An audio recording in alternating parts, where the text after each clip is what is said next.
After the death of my mother's one true love, she wanted to replace me in her womb with him, but I was a heaven-sent lucky star, bringing good fortune to the whole family from the moment I was born. After my birth, the family got a Maserati, moved into a mansion, and hired over a dozen nannies. Even so, she still resented me for stealing the chance to be born from her beloved, and later, she was the death of me. When I found myself back before the ghostly envoy, being urged to reincarnate, I pushed my mother's beloved down. Since she wanted her beloved to enter her womb as her child, I simply granted her wish. I just hope she doesn't regret her decision when she's lost her billion-dollar fortune and is buried in debt because of that white moonlight. I don't want this child. I'm going to have an abortion. My mother, abandoning her usual gentleness, screamed at my grandmother, who had just woken up. Grandmother frowned. Didn't I tell you? Your white moonlight has been reincarnated right into your womb. A flicker of hatred flashed in Mother's eyes as she looked at Grandma. Don't think you can fool me. The soul in this child isn't Beau's. Beau is the love of her life. He had recently been swindled out of his entire fortune by his fiancée and, in despair, took his own life. Upon hearing the news, Mother was utterly heartbroken, knowing that Grandma would perform a soul-summoning ritual.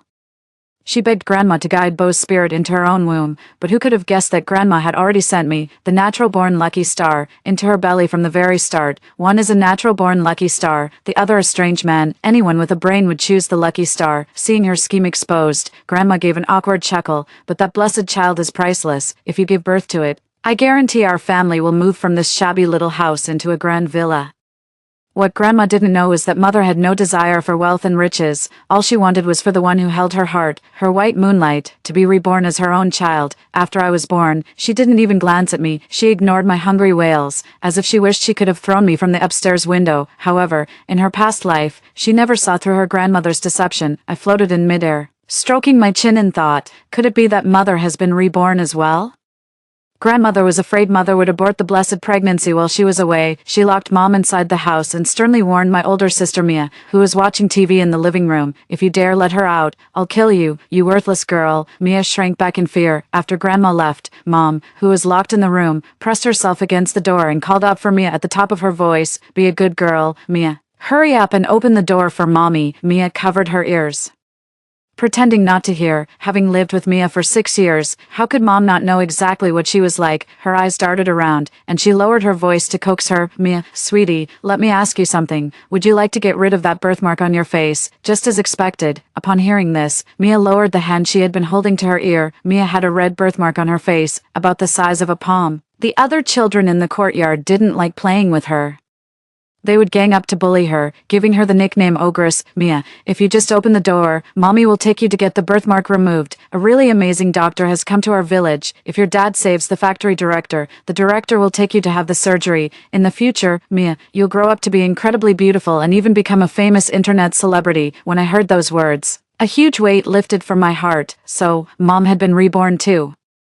Everything she was talking about had happened in our previous life. Just as I wanted to keep listening, a powerful force pulled me into a pitch-black room. A figure in black, holding a lantern with an eerie green flame, drifted before me. "It's time for you to be reincarnated." I couldn't help but recall the agony of drowning in the sea in my past life, shaking my head instinctively. In my past life, when I was just a swaddled infant, my mother took advantage of my grandmother's absence to viciously drive embroidery needles into the top of my head, one by one. Going hungry was a regular occurrence, and surviving illnesses without medical treatment was purely a matter of sheer, dumb luck. Jealous that I was born fair-skinned and delicate, Mia joined my mother in abusing me, but I was born under a lucky star. Those who survive great calamities are destined for future blessings. When I grew a little older, my mother's hatred for me became a relentless, overwhelming tide. She lured me to the seaside and, while the tourists were distracted, pushed me off the cliff. After my death, the police delivered the recovered body to my home. My grandmother wailed in anguish, only to turn around and use the most sinister forbidden art to seal away my 7 souls and 3 ethereal spirits. She preserved my corpse from decay, ensuring that even in death, I would sustain the Lee family's wealth and glory.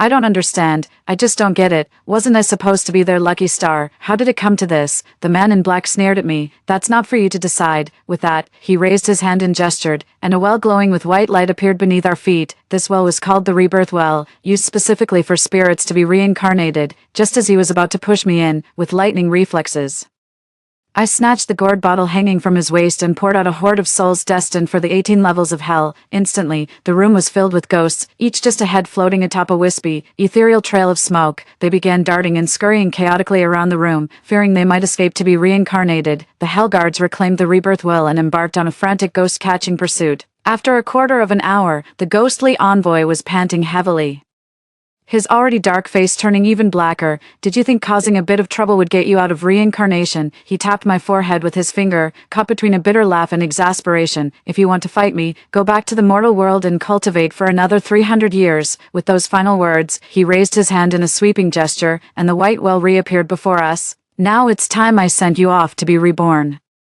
I tightened my grip on the soul in my hand, a look of pure innocence spreading across my face. Oh, I'll be reborn all right, but I'm picking my own mother this time. The ghostly envoy saw the soul I was clutching, its spectral hair standing on end before it let out a piercing shriek. Wait, let's talk this over, while he was busy catching ghosts. I spotted a familiar face. It was a face I'd never forget, even in death. The very man my mother had always pined for, her one true love. I tossed Bo's soul into the rebirth well. The ghost officer drew his soul-severing whip, ready to teach me a lesson. I sneered. If King Yama finds out you took a bribe from the mortal world to dump me into a luckless family, do you think he'll fry you in the oil cauldron for 1,000 years? I saw the ghostly messenger freeze in place, his eyes filled with terror. I knew my gamble had paid off. With a gambling-addicted grandmother, an alcoholic father, a degenerate mother, and a twisted sister, how could a precious little lucky star like me end up in a family like this? I knew it. That granny with her shady tricks must have bribed that shameless Grim Reaper. At the hospital, Maya, having registered for Mia, sat calmly on a chair. Mia looked up with an excited face and asked her mother, "Mom, can the birthmark on my face really be removed?" "Of course, sweetie, once mommy gets rid of this baby, you'll be beautiful." Before long, the nurse called her in for the examination. Lying on the bed, she couldn't understand why they needed to run tests when she was just going to have it terminated anyway, a worthless burden to the end. Even its death was going to cost her money. The doctor performing the scan was her cousin, who was startled by what she saw on the monitor. Maya was a bit nervous too. "What's wrong, Yinner, sis? Didn't the earlier checkup say you were having a girl? But now, looking at it, I think this baby might be a boy." Maya's expression froze at her cousin's words. She distinctly remembered giving birth to a girl. How could it have become a boy? Her cousin tried to persuade her. "Didn't your mother-in-law have her heart set on you having a son? Maybe you shouldn't go through with the procedure. You could keep this baby." After she walked out of the hospital room, Mia beamed with joy. "Mommy, did you get rid of the baby? Once it's gone, I'll become a beautiful child." The response was a sharp, resounding slap. Mia was beaten so badly that her mouth was filled with blood, unable to even cry out. Maya stroked her pregnant belly with a blissful expression, murmuring to herself, "I knew it. If I was given a second chance at life, it certainly wasn't to give birth to that worthless burden. A boy. Ha ha ha, a boy. Who knows, maybe it's Bo who's been reborn into my womb." After returning home from her mahjong game, Grandma saw Maya sitting in the living room, gently stroking her pregnant belly with a blissful expression. She mistakenly thought Maya had gotten an abortion. In a fit of rage, she grabbed the broom by the door and began hitting Mia with it. Over and over, Mia cried for a long time, enduring the beating. Maya began to persuade her grandmother, "Mom, I've come to realize something.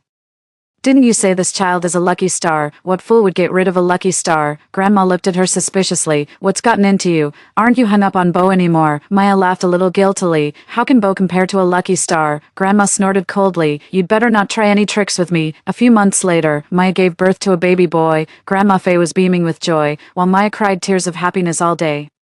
One of them mistakenly believed a lucky star had descended upon their home, a wish come true. A few days later, Jake, the father who had been away working, returned home. He picked up his son, looking him over from every angle, and couldn't shake the feeling that the kid looked awfully familiar. Seeing him touch the baby's face with his dirty hands, Maya's expression changed, and she snatched the child away. "Look how filthy you are. What if you make my child sick? Look at you. Acting all high and mighty, you didn't seem to mind how dirty I was when we were in bed together." Faye rolled her eyes and cuddled the doll in her arms, absolutely doting on it. When dinner time came for the whole family that evening, Mia was told to stay in the room and watch her little brother first. She could only eat the cold leftovers after her mother had finished her meal. For the first time ever, Maya poured her father a glass of fine liquor.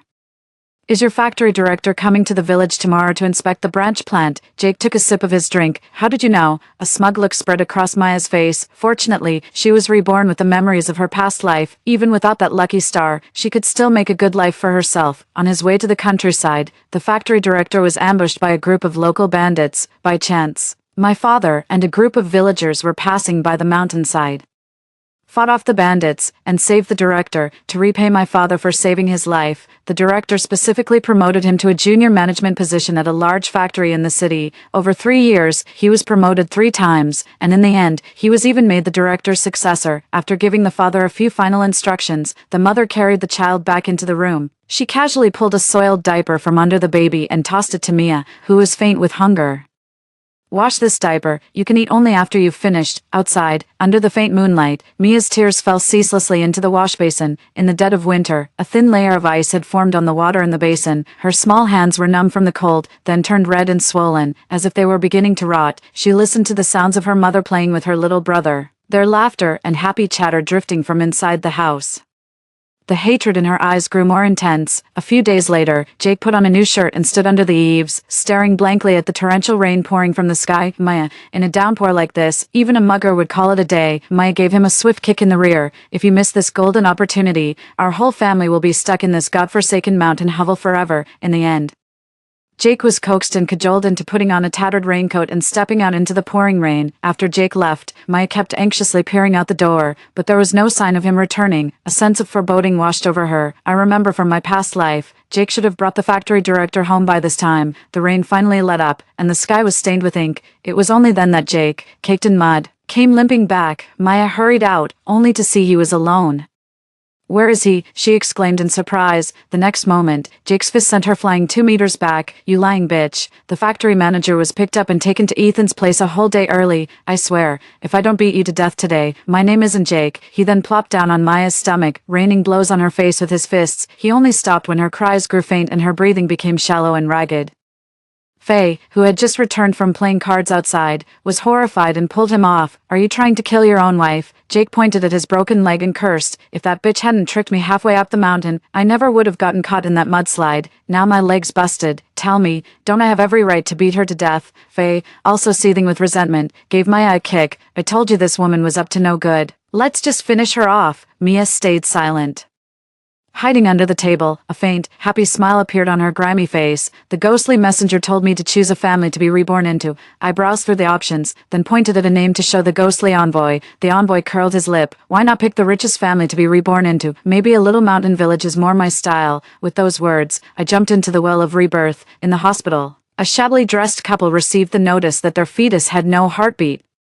They collapsed into each other's arms, weeping bitterly. They cursed the heavens for being blind. Their family was known far and wide for their kindness, so why wouldn't a single child choose to be born to them? Looking at those familiar faces, a lump formed in my throat. This was the couple who had taken me in and fed me when I was on the brink of starvation, and when I was nearly dead from illness, they bought medicine to nurse me back to health. Good people like them absolutely deserve this incredible stroke of luck. After I slipped into the woman's womb, the two of them helped each other up, preparing to go for the abortion procedure. Just as the woman lay down on the operating table, a young nurse pushed the door open. "My mistake. The machine malfunctioned. You'll need to come with me for another checkup." "All right, all right, all right." The woman slowly sat up, a glimmer of hope kindling in her heart. She hoped the previous test results were wrong. Half an hour later, the couple pored over the medical report again and again. Ethan took his wife's hand, his eyes welling up. "Selena, the baby is perfectly healthy. We're finally going to have a child." In the same hospital, on the same day, the expectant mothers Selena and Maya were wheeled into the delivery room together. In the neighboring ward, Faye was overjoyed, proclaiming that a great blessing had descended upon the Lee family.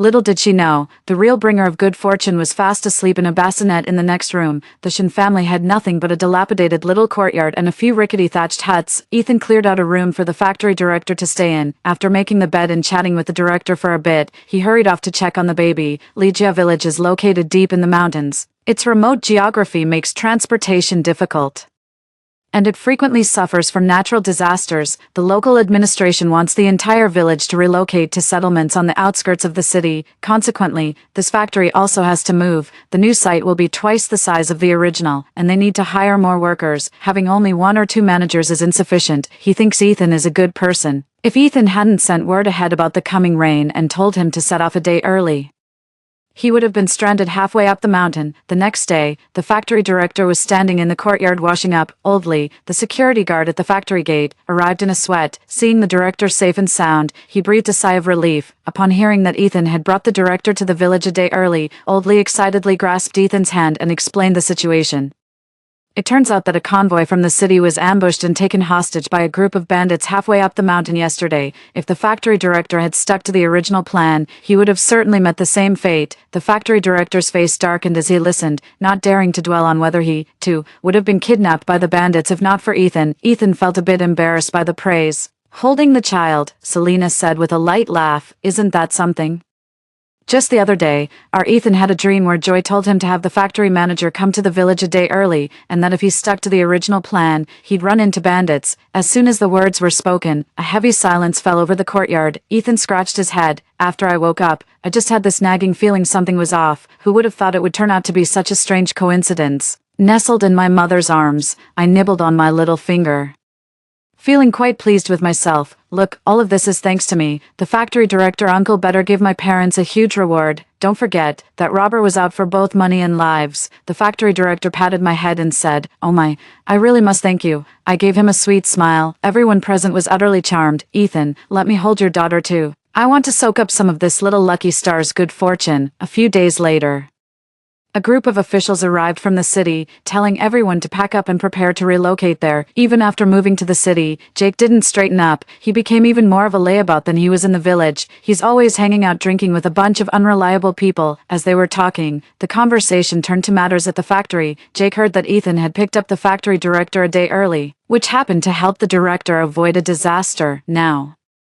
the factory director wants to make Ethan a junior manager at the plant, with a monthly salary of $300. Lying in bed to recover from her injuries, Maya heard that Ethan had saved the factory director. The shock of the news tugged at her wound, sending a wave of pain through her that left her drenched in a cold sweat. "Ethan saved him, you say?" "That's right. Ethan's really been on a lucky streak this year. First, they finally had the baby they'd been trying for, and then, after the birth, he not only dreamed about the director's accident and saved him, but he also got promoted to factory manager." Maya's left eyelid gave an ominous twitch. "Is Ethan's baby a boy or a girl?" "What a shame. It's a girl, brother. Hi, don't be too discouraged. At least you guys had a son. No matter how impressive Ethan is, you're the one with a son." Jake took another swig of his drink. "Damn it. Why work yourself to the bone for a girl?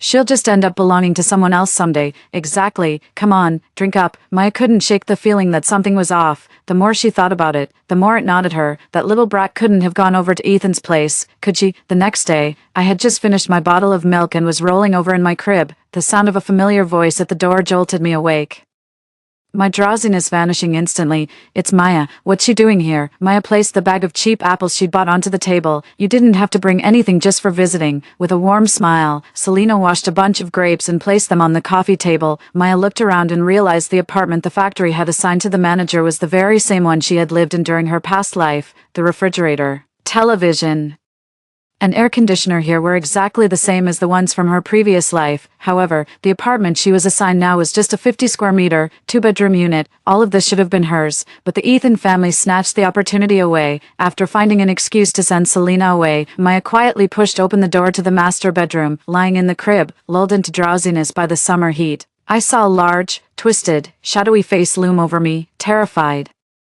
I tried to scream, but could only let out a grating, frantic wail. Maya looked at the child in the crib. Its face was a perfect match for the one in her memory. "So, you were born into the wrong family. No wonder Ethan managed to steal our family's fortune. It was you, the good-for-nothing, pulling the strings all along. Listen to that nonsense she's spouting. I'm the lucky star around here. This family's fortune came with me. Didn't you say you never wanted me as your child?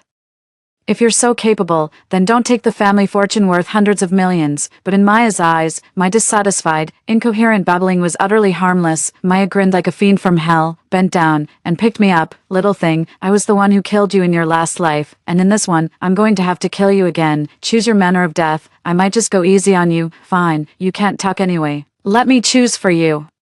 I couldn't help but imagine being trapped inside a mummified corpse by dark magic, subjected day and night to tortures of searing flame or bitter cold. This kind of dark magic benefits the caster at the expense of others. Exactly the sort of thing Maya would do. At that thought, I struggled even more desperately, afraid I'd attract others. Maya held me with one arm while her other hand clamped down on my slender neck. "Keep screaming. I dare you." I'll kill you right now and take you home to be mummified. In a past life, I was your mother. You exist only to serve me. Consider yourself lucky. Maya, where are you? When Selena returned with a bag of pickled vegetables, she found the living room completely empty. That's strange. The pickled vegetables downstairs weren't on sale. Maya must have misheard. After putting the pickles in the kitchen, Selena suddenly remembered she hadn't fed the baby yet. When she pushed open the bedroom door and approached the crib, she was shocked to find the child was gone. She let out a terrified scream and began frantically searching the house like a headless chicken. Finally, her suspicions turned to Maya. It was only then that Selena realized Maya had deliberately sent her away. It's her. It has to be her. But why would she take joy? Selena crouched on the ground, head in her hands. Unable to fathom Maya's motive, the child was with Maya now. But there was no one at Maya's house. She went to the factory again to find Ethan. After explaining the whole situation, Selena broke down sobbing, nearly hyperventilating. If she wanted money, she could have just talked to me. Why did she have to lay a finger on my kid? Ethan got worked up too. Call the police. We're calling the police first. Come on, let's go find Jake. In the workshop, Jake was leaning against the workbench, joking around with a young girl the factory had recently hired. When he saw Ethan and his crew storming over, he thought they'd caught him slacking off. He never expected his damn fool of a wife had caused the trouble. Jake's face grew darker with every word. This was a prison sentence waiting to happen. If someone had died, he could have sold everything he owned and it still wouldn't have been enough to make it right. Jake dug in his heels and argued defiantly, "You can't pin that on my wife. Did anyone actually see her take your kid? Well? Whose fault is it you didn't keep an eye on the kid while you were out having a good time?" Jake crossed his arms and spat on the ground. "Listen, buddy, I've been meaning to tell you, you're way too soft on your wife. That woman needs a good beating. If you won't do it, I'll do it for you." Trying to shake me down, "She's got some nerve." A sharp crack rang out. The workers in the workshop all lowered their heads, afraid to look or listen. Jake clutched his cheek in disbelief, his eyes bulging.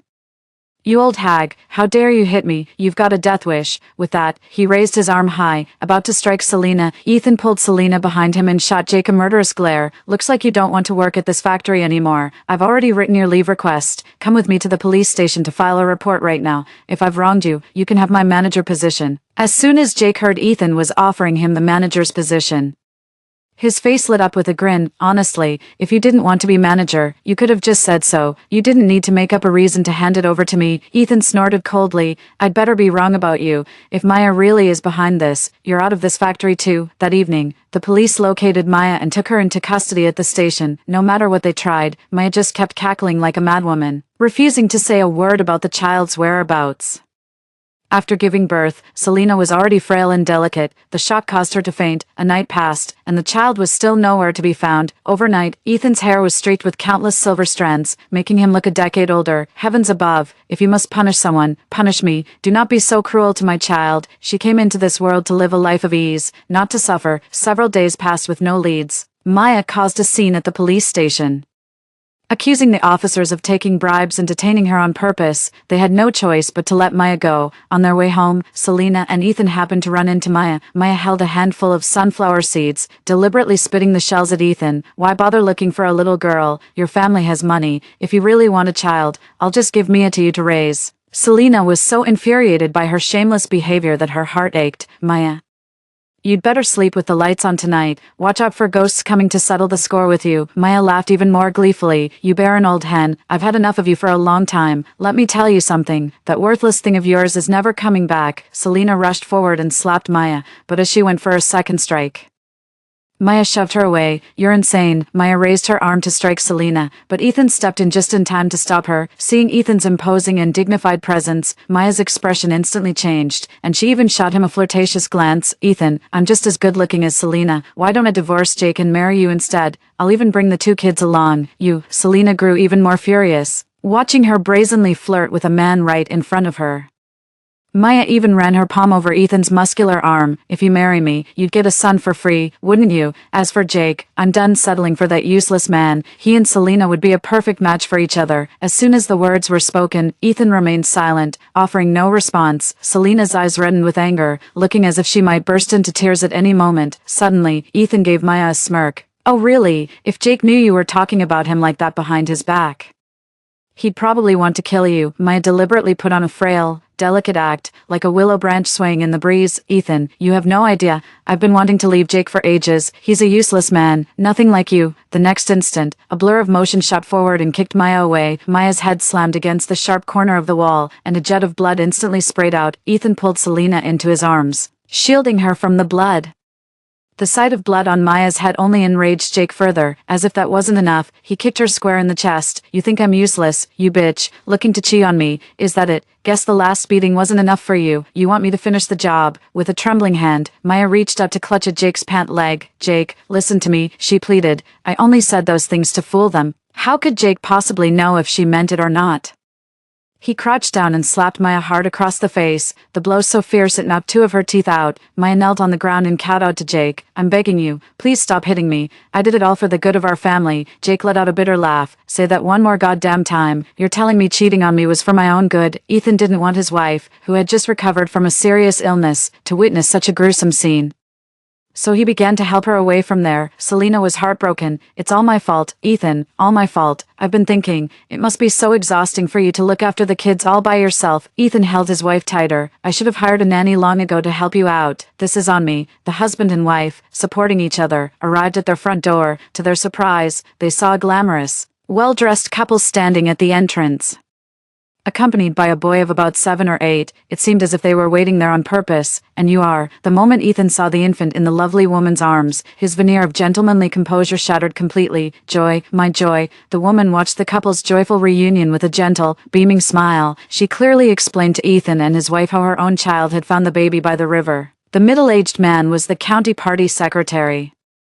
He even sent a congratulatory flower basket when Ethan's factory held its opening ceremony. At the time, Selena was standing in the crowd, holding the child. The baby in her arms was exceptionally beautiful, with fair skin, standing out from everyone else as if from a different picture. So, they remembered the child's appearance. After making inquiries, they learned that Ethan's family was indeed missing a child and promptly brought the baby back. Ethan took the little boy's hand, his eyes brimming with tears as he thanked him sincerely. You're our family's savior, little one. Thank you for protecting Joy. The little boy opened his mouth but couldn't utter a word, his face a mask of panic as he tried to pull his hand free from Ethan's grasp. The elegant woman's eyes grew misty. It's a sad story, really. My son was diagnosed with autism. He's never been one for human contact. She looked at the baby in Selena's arms. But yesterday, he brought the child home and cared for her like a perfect little grown-up, and then, yesterday, he even called the child little sister. As she reached this part of the story, the beautiful woman's tone grew slightly agitated. Sir, ma'am, can you believe it? That was the first time I've ever heard my son pronounce 2 words so clearly. Mother held me in her arms, looking at me, then at the little boy who seemed a bit off. It seems our little Joy is truly a lucky charm. We've had so many strange little miracles like this. Sensing the couple's unspoken difficulty, Ethan offered generously, if your child would like to visit Joy, they're welcome to come over any time. Your child is Joy's savior. If spending time with Joy helps with their recovery, then it's a blessing for both of them. The elegant woman took her son's hand, her voice thick with emotion. Then it's settled. Every weekend, I'll drop the kids off at your place for the day and pick them up in the evening. I promise it won't disrupt your routine. When the police arrived at the Lee residence, they found Maya lying in a pool of blood, while Jake was sitting in a chair, drinking. A witness reported seeing Maya take Joy away. However, Maya was nearly beaten to a pulp by Jake and needs to recuperate in the hospital for a while. She'll serve her sentence once she's recovered. That evening, Faye held her chubby grandson in her arms and lit a stick of incense for the ancestors. She found recent events very strange. Didn't I send the lucky star into Maya's womb? So why do all these unlucky things keep happening? The grandson in her arms blinked, as if to say none of this was his fault. Wasn't it Maya who wanted to have him? In the blink of an eye, over a decade passed, and the previous factory director retired. Dad, Ethan, became the new factory director.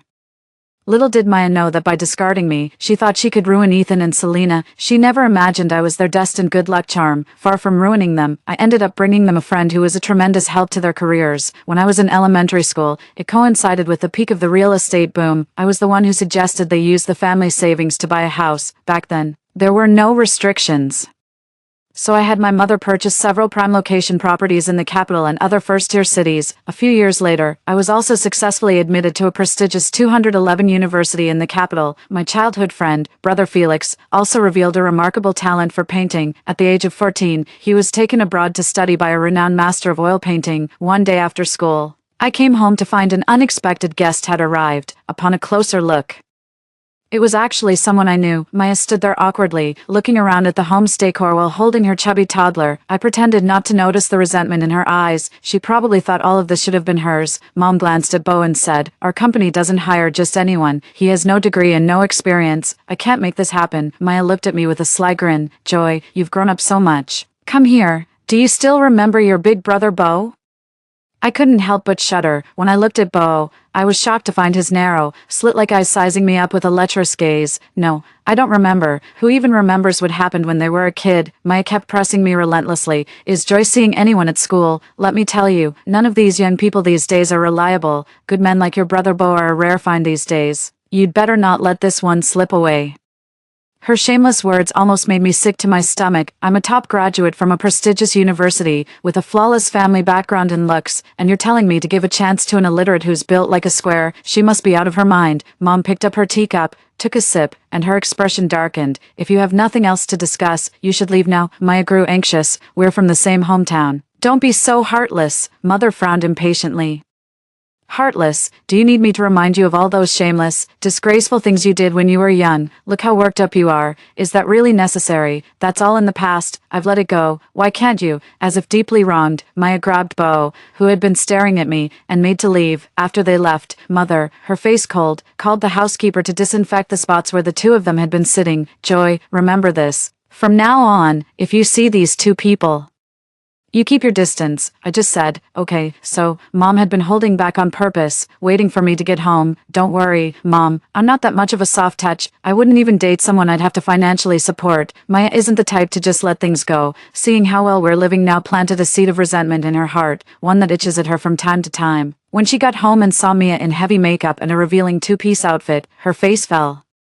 "Your brother is still home. Have some decency." Mia shot Bo a sidelong glance and sneered. "I have to go back in and keep streaming soon. You expect me to waste time changing clothes? How much did you make today?" "It's all right. After deductions, I cleared 1,000. Bo plopped down on the sofa and crossed his legs. 1,000. What you earn isn't even enough for our expenses. Those old guys watching the live stream are the most generous with their money.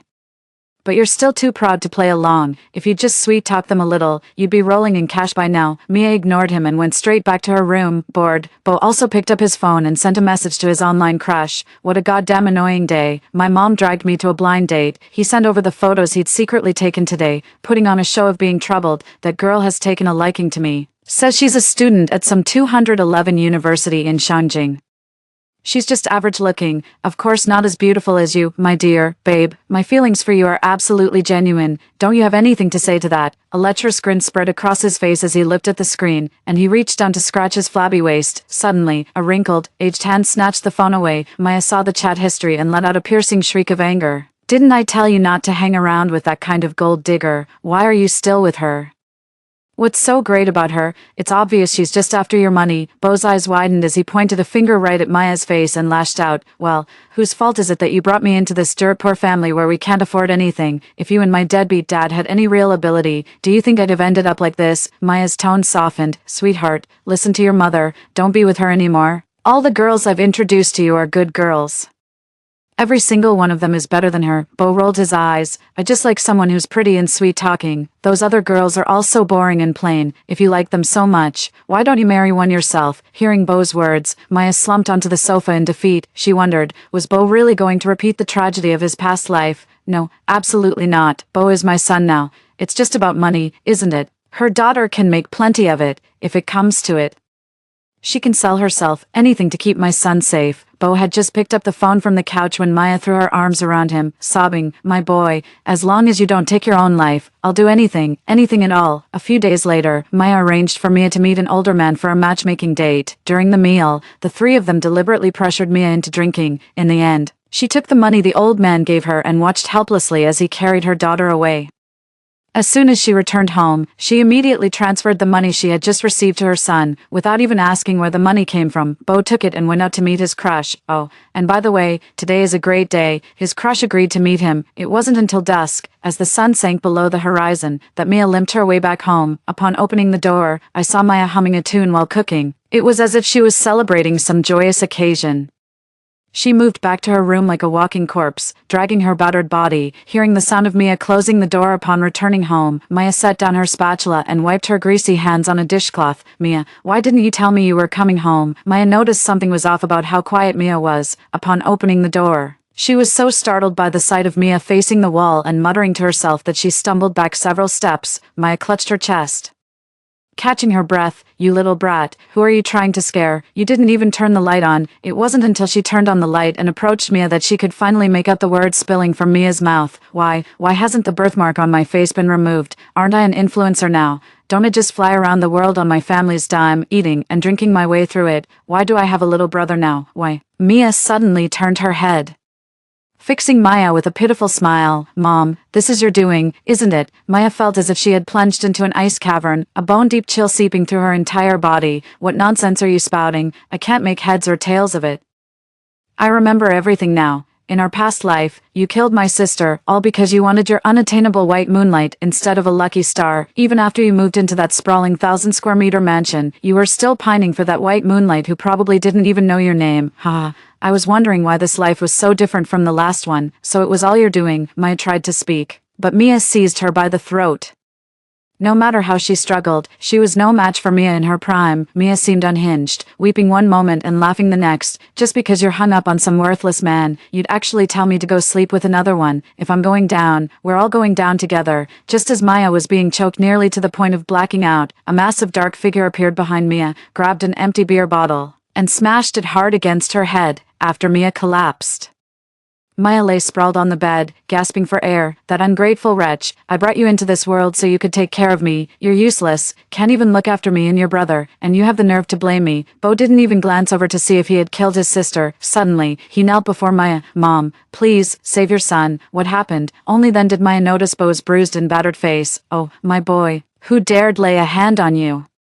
Didn't you go to meet your girlfriend today? Was it her?" Bo shook his head, defending his crush. "Mom, it wasn't her. I borrowed $1 million in high-interest loans online, and I can't pay it back. You have to help me." Hearing about the $1 million loan, Maya's vision went black, and she nearly fainted. "Are you kidding me, Mom? How on earth could you possibly spend $1 million? Xiaomei's father lost at gambling. I was just covering her debt. You." Maya pointed a trembling finger at Bo's head, furious to see his true nature unchanged. Just like in a past life, he was all too willing to bleed the family dry for a woman. It finally dawned on her. There was no pure, ethereal moonlight to begin with, just a rotten, stale grain of rice. In the dead of night, Mia, who had fainted on the ground, was jolted awake by the cold. Clutching her throbbing head, she staggered to her feet. First, her terrified gaze swept around the room. Finally, she realized this wasn't a dream, it was reality. In this life, she was no longer a wealthy heiress, but a borderline NSFW streamer crammed into a tiny room. Her own mother had even used the excuse of needing money for her brother to hand her over to be defiled by an old man. This shouldn't be happening. This can't be real. Mia crouched on the floor, her head in her hands, wailing in despair. Half an hour later, Mia wiped the tears from her face, with grim determination. She walked into the kitchen and searched for a while before finding a knife that suited her purpose. Moonlight filtered through the branches and fell into the room. The blade reflected Mia's ghastly, demonic smile. "He never should have existed. It's all his fault for stealing the chance for our lucky little sister to be born. If we just kill him, everything can go back to the way it was. I never expected university life to be even busier than high school. Once I step into the lab, I'm stuck there for over 10 hours, without even a moment to grab a meal. When I finally found the time to sit down for a meal in the cafeteria, I was startled to hear a shocking piece of news from the TV mounted on the wall. A horrific murder has occurred in the city. A woman killed her deadbeat younger brother following a family dispute. The victim's mother is now vehemently demanding that the woman pay a heavy price for her actions. Mia's face, free of heavy makeup, was revealed, the birthmark upon it a shade redder than fresh blood. I held the chopsticks with the dumpling pinched between them, stared blankly for a long moment, and finally stuffed the pork and scallion dumpling into my mouth. "Joy, do you think Maya will regret choosing her white moonlight over you?" A dense, dark mist gradually coalesced into a human form. He was the underworld official in charge of reincarnating souls. In the mostly empty cafeteria, I was the only one who could see him. I shook my head, smiled with the tip of my chopstick between my teeth, and said, "No one ever thinks they're in the wrong. It's always someone else's fault, isn't it?" She blamed her misfortunes on Ethan for stealing her opportunities, on Mia for being a disappointment, and on Bo for failing to provide a prosperous life. The one thing she failed to mention was that this was the life she chose. Even the underworld messenger had to admit there was some truth to what I said.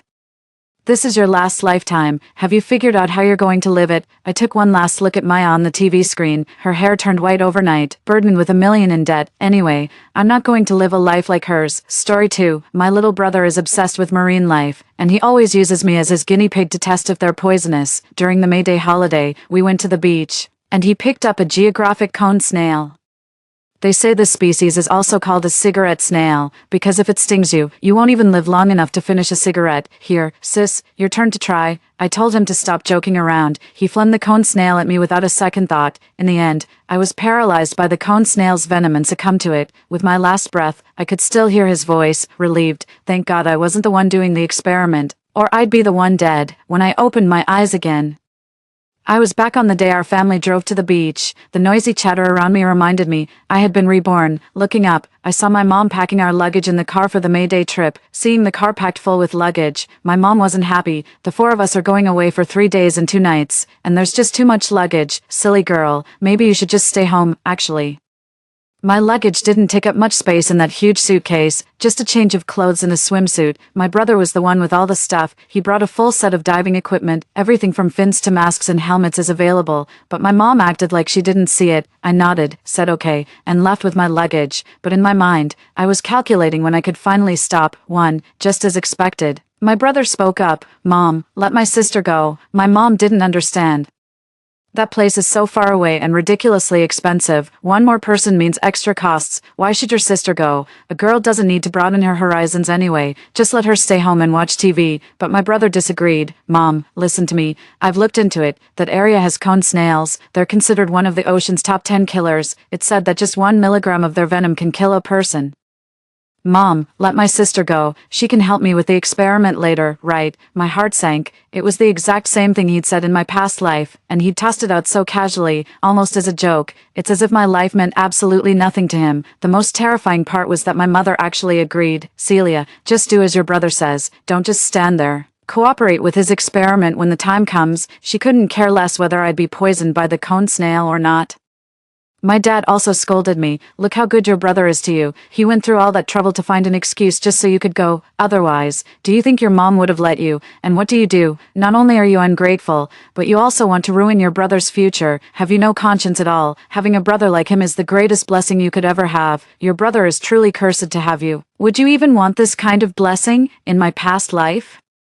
They coerced and manipulated me into getting into that car. When we reached the seaside, my brother actually found a cone snail. He told me to touch it, but I refused. My mother grabbed me and started yelling, "You ungrateful brat. Don't you dare act all high and mighty. The only reason you're here is to help your brother with his experiment. Now stand still and don't move." My father also snapped at me, "Stop dawdling and hurry up. If you delay your brother's experiment and ruin his future, I won't let you get away with it." Hearing their words, the younger brother gritted his teeth in fury. "Sabotaging my experiment is sabotaging my future. Sister, you're absolutely heartless." He glared at me viciously and threw the cone snail at me. I dodged. My mother grabbed me by the collar and said, "Quick, throw it down her shirt. It'll be easier that way." My brother grinned with satisfaction and immediately tossed the cone snail inside my clothes. I was trembling with fear, clearly feeling the cone snail sliding down my skin. I was indeed stunned by the cone snail's venomous spine and collapsed to the ground. My mom kicked me, telling me to stop faking it. The locals nearby sensed something was wrong and quickly called an ambulance for me,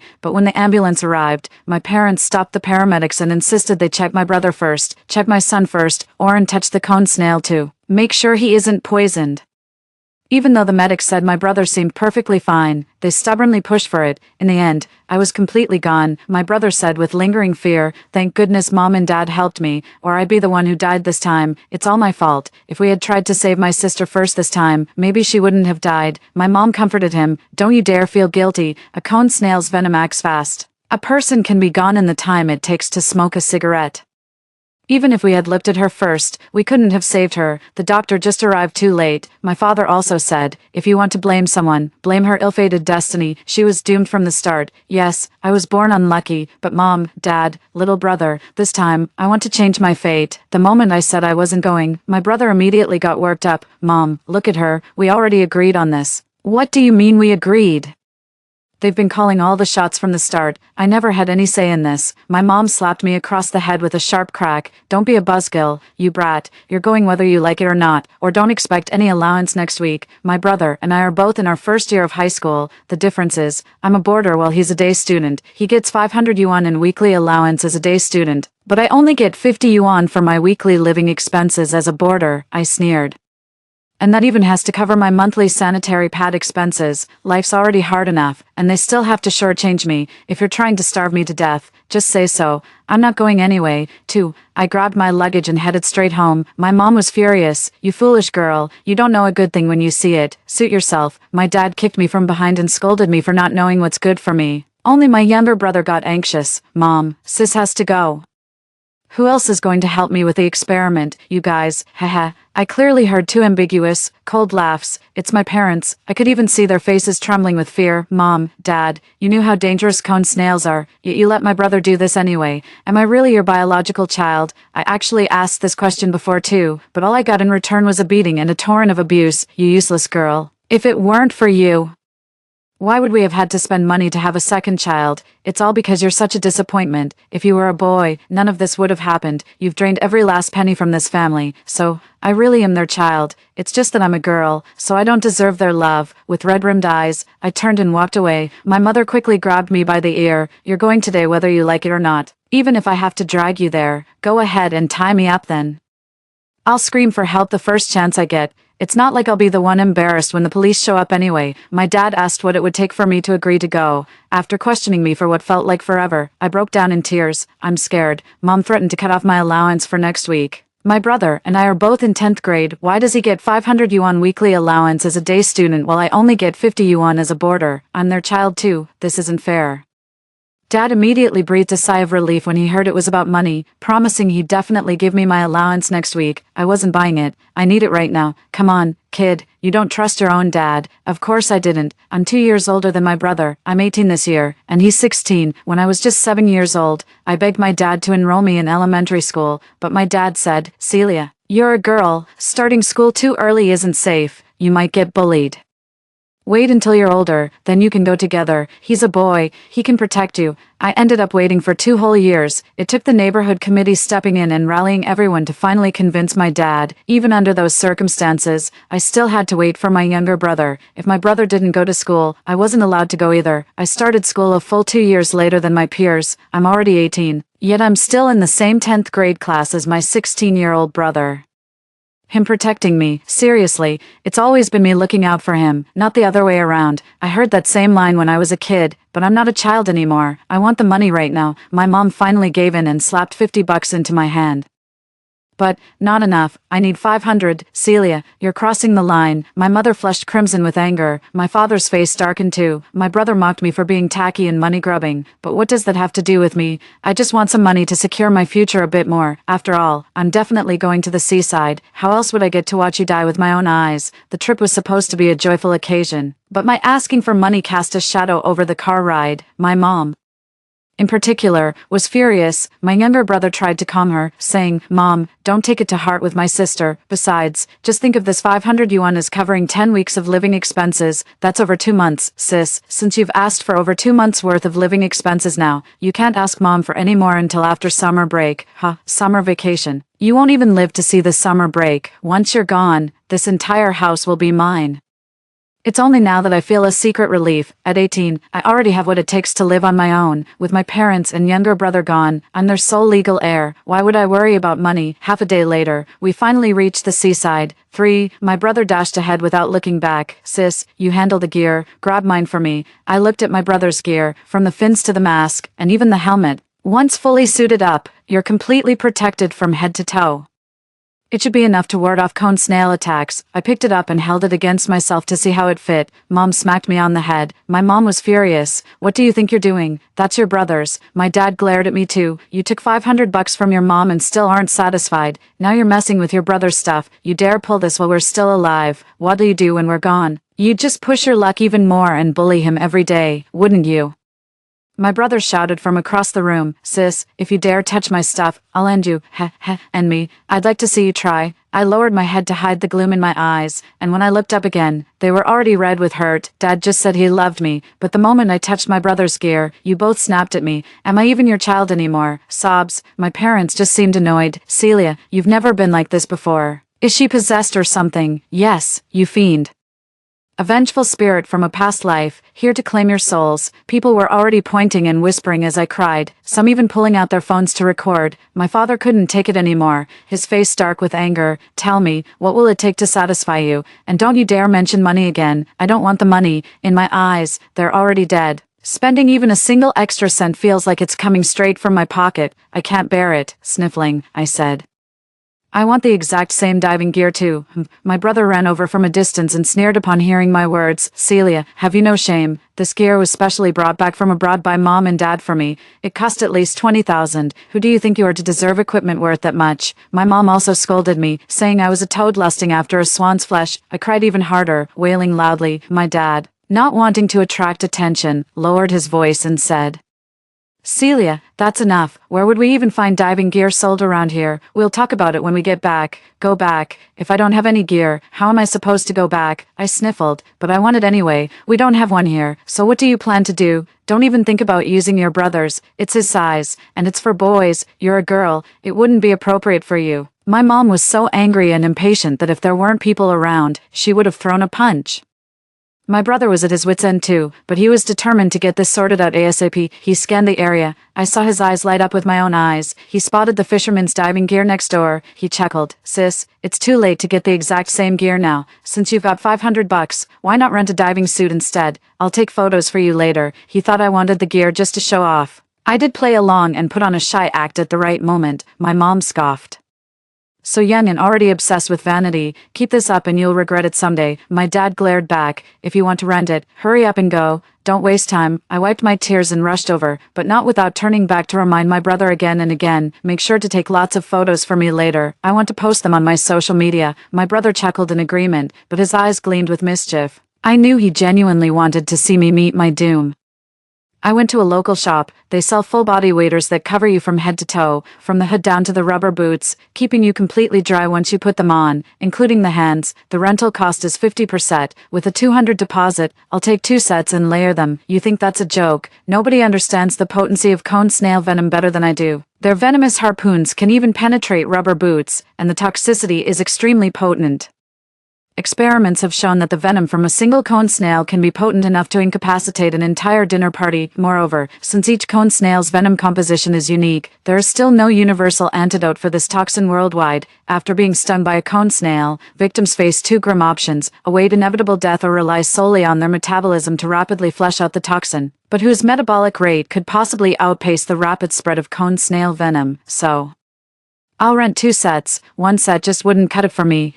2 sets are the bare minimum, combined with the long sleeves and pants I'm wearing underneath. That should minimize the chances of anything happening. My head was protected, but what about my face? The owner was a friendly local grandpa, and he saw me renting 2 sets at once. He just laughed. He asked me why I rented 2 sets. I pouted and said nothing, but my eyes were welling up. Grandpa had already spotted Mom, Dad, and my little brother over there, all geared up. He sized up our outfits and pretty much figured it out. He probably thought I was the one being treated unfairly because I'm a girl. With a sigh, he ended up giving me a bucket, a pair of tongs, and a fishing net. I smiled shyly and said, Grandpa, could I borrow your sunglasses? I need sunglasses, and a face mask too. By the time I got into my waders, hauled the fishing net, and carried the bucket back, my parents and younger brother were stunned.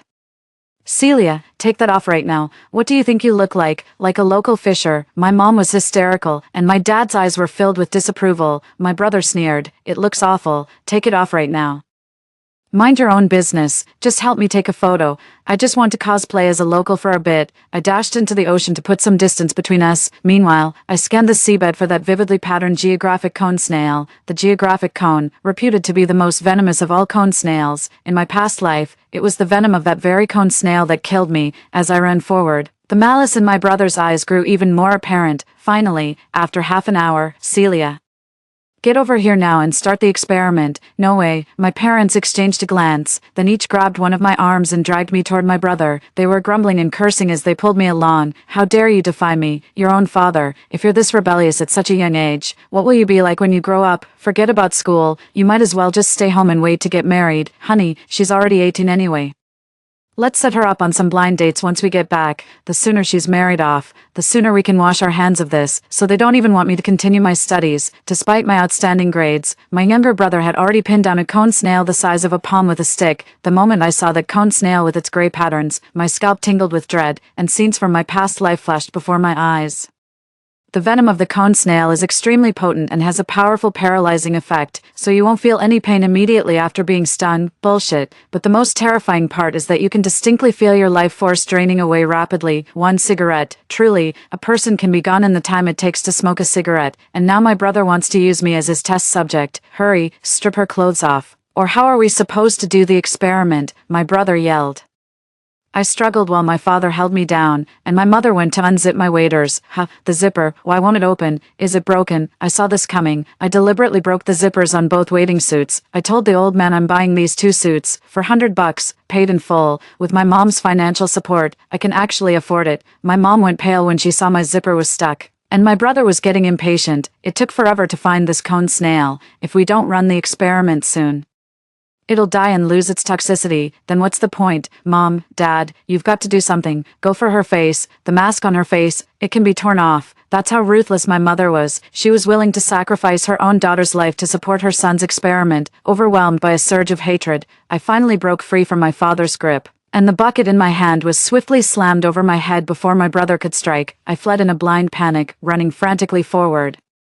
As I ran, I screamed, "Help, help, someone's using a cone snail to harm people." Is using a cone snail to harm someone equivalent to poisoning? How many years would that get you in prison? The moment I finished speaking, everyone nearby turned to look. Even if they didn't know what a cone snail was, they understood what poisoning meant, and they certainly knew how to gawk at a scene. My mom was so angry. Steam practically came out of her head. My dad was furious too, his face as dark as soot. Only my younger brother was displeased. What do we do now? She ran off. How are we supposed to drag her back in front of everyone? My parents also sighed and tentatively asked my brother, maybe we should just call off the experiment for now. No, my brother roared. I said we're doing this, and we're doing it. If my sister ran away, you, all of you, are going to help me with the experiment instead, from not too far away. I could clearly see my parents' faces darken even more. They were reluctant, but my brother wouldn't take no for an answer. In the end, it was my mom who spoke up first. I can't do it. I'm scared. Maybe let your dad try. My dad wasn't keen either, but he said, all right, you women are all so timid. If you need a guinea pig, I'll be the guinea pig. It's just a bit of toxin. Can it be worse than a cobra's venom? I survived a cobra bite when I was young. I just chuckled. Cobras are impressive, but they're nothing compared to cone snails, Dad. I'm really looking forward to seeing what you've got. My brother finally cracked a smile seeing Dad play along. That's why we need you, Dad. Look how scared Mom is. Would I ever put you in harm's way? Sure, this is a cone snail, but there are over 800 species of them. Only a handful are highly venomous, and this one might not even be toxic. That's a relief. That's a relief. I always said my eldest son knows how to show respect. They were all having a wonderful time together. I saw with my own eyes my younger brother holding the cone snail's shell and pointing its siphon toward our father. Although cone snails possess potent venom, they generally do not attack humans, unless humans provoke them first. I could almost hear my brother dancing wildly at our father's graveside. Doesn't hurt at all, not a bit. I can't feel anything. My father touched the cone snail on purpose, feeling nothing. He even picked it up, held it in his hand, and squeezed its siphon with his fingers. Everyone says it's highly venomous, but I don't feel a thing. Is this thing all bark and no bite? 2 of the 3 people breathed a sigh of relief, but my younger brother still seemed to be scrutinizing our father intently. Soon after, thud, 5, without any warning, my father collapsed to the ground. Honey, my mom panicked, rushing forward with tears welling in her eyes, her face a mask of flustered anxiety. Meanwhile, My brother let out an almost imperceptible smirk. Had I not been watching closely, I might have missed the faint glint of amusement in his eyes. Despite wearing 3 layers of clothing in the sweltering summer heat, a cold sweat still broke out across my back. If he could do this to the father and brother who always doted on him, he'd probably laugh even harder at me, a sister who means nothing to him. In my past life, he was the one who orchestrated my death, and in this life, he became the executioner who killed our father. I broke down in tears and stumbled away. I crept over to my younger brother and secretly revealed something from my palm, completely unnoticed by anyone, a cone snail. Yes, I had found the second cone snail. It was the second one my brother had discovered in my previous life. After I had passed away, slap, he took this one home. The intention is unclear, but I'm sure it's nothing good, to make sure the cone snail would sting my brother. I stubbornly pressed it against his ankle again in the chaos, then bury it deep in the sand. My brother was happy at first, but my sudden shout made everyone turn to look. He panicked and ignored the discomfort in his foot. My mother was still on the ground crying, calling for my father, but the next moment, thump, my brother collapsed. Oren, wake up, please be okay. With 2 people collapsing to the ground one after another, my mom was completely terrified. It's the May Day holiday, so the beach was already crowded. After 2 more people fell in the same spot, a crowd had already gathered around. That local guy from before showed up again. Could they have been bitten by a sea snail? I told you, it's fine to pick up shells on the shore, but don't touch any sea snails you don't recognize. Even we locals wouldn't handle them barehanded. What were you tourists thinking, messing with something so dangerous? Hurry up, what are you standing around for? Call an ambulance, call an ambulance. It's too late for that now. Whether it was the cone snail that attacked Dad or the one that attacked my brother, both were the most venomous type of cone snail, the geographic cone. In our past life, my brother was right. The geographic cone also has another name, the cigar snail. In other words, when attacked, just happily enjoy the last cigarette of your life. In just a few minutes, even an ambulance with wings couldn't get here in time. Besides, it's the May Day holiday now, and there's traffic everywhere. Even in a past life, the ambulance took an hour to arrive. What chance do Dad and my brother have of waiting for it to come quickly now? Please save my dad and my brother. They're barely breathing. I was crying my heart out by the time the doctors arrived. My mom was just sitting there on the floor in a daze, mumbling over and over, how could this happen? How could this happen? She never came to terms with the deaths of my father and brother. When someone finally called for the bodies to be handled, she completely broke down. In a rage, she started kicking and hitting me. It's all your fault, you cursed jinx. If it weren't for you, your father and brother would still be alive. You're the one who should die. Drop dead, you little bitch. If it weren't for you wearing that hideous outfit, your father and brother wouldn't have died. You should have died in their place. Ignoring everyone's attempts to stop her, she threw punches and kicks, all landing on me. Tears streamed down my face, but inside I was laughing maniacally. Oh mother, in the end you'll have to pay for your willfulness. Sure enough, just moments ago, everyone was discussing how Dad and my brother died, but at this moment, because of the mother's outburst, everyone had begun to piece things together. What does this mean? Could this be a premeditated murder? It couldn't be that this little girl did it. Could she? How heartless. No. Finally, someone stepped forward and presented a video. Look, this little girl was just screaming for help, saying someone was using cone snails to kill people. The direction she was calling from is directly opposite these 3 individuals, so I'm going to venture a guess. Could these 3 have been planning to use this girl for some kind of experiment? That's right, I caught it on camera too. These 2 adults were grabbing the girl from both sides and even tried to strip her clothes off. Somehow, she managed to break free in the end. The local grandpa who rents out equipment also showed up. No wonder that little girl rented my gear.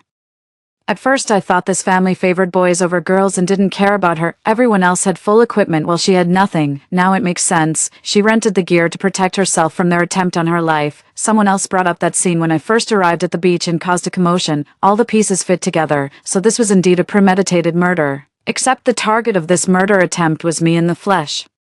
They had shot their bolt and ended up losing more than they gained. Since it was the holidays and crowded, word spread like wildfire, and the cops showed up in no time. Both my mom and I were taken away in a police car. It's just that I'm an innocent, helpless little soul, while Mom is the suspect. At the police station, my deranged mother kept making baseless accusations, calling me the jinx and saying I was the one who should have died. The police officers, both men and women, pieced together the clues they'd gathered and once again felt sympathy for me. Mom was held for 48 hours for questioning. When the time was up, she finally emerged, and I got the full story straight from the officer's mouth. Your mother, your family, the officer sighed, still struggling to believe that such deeply rooted son preference could still exist in this day and age, sacrificing the daughter's life to further the son's research. And to him, the son's research was nothing but a joke.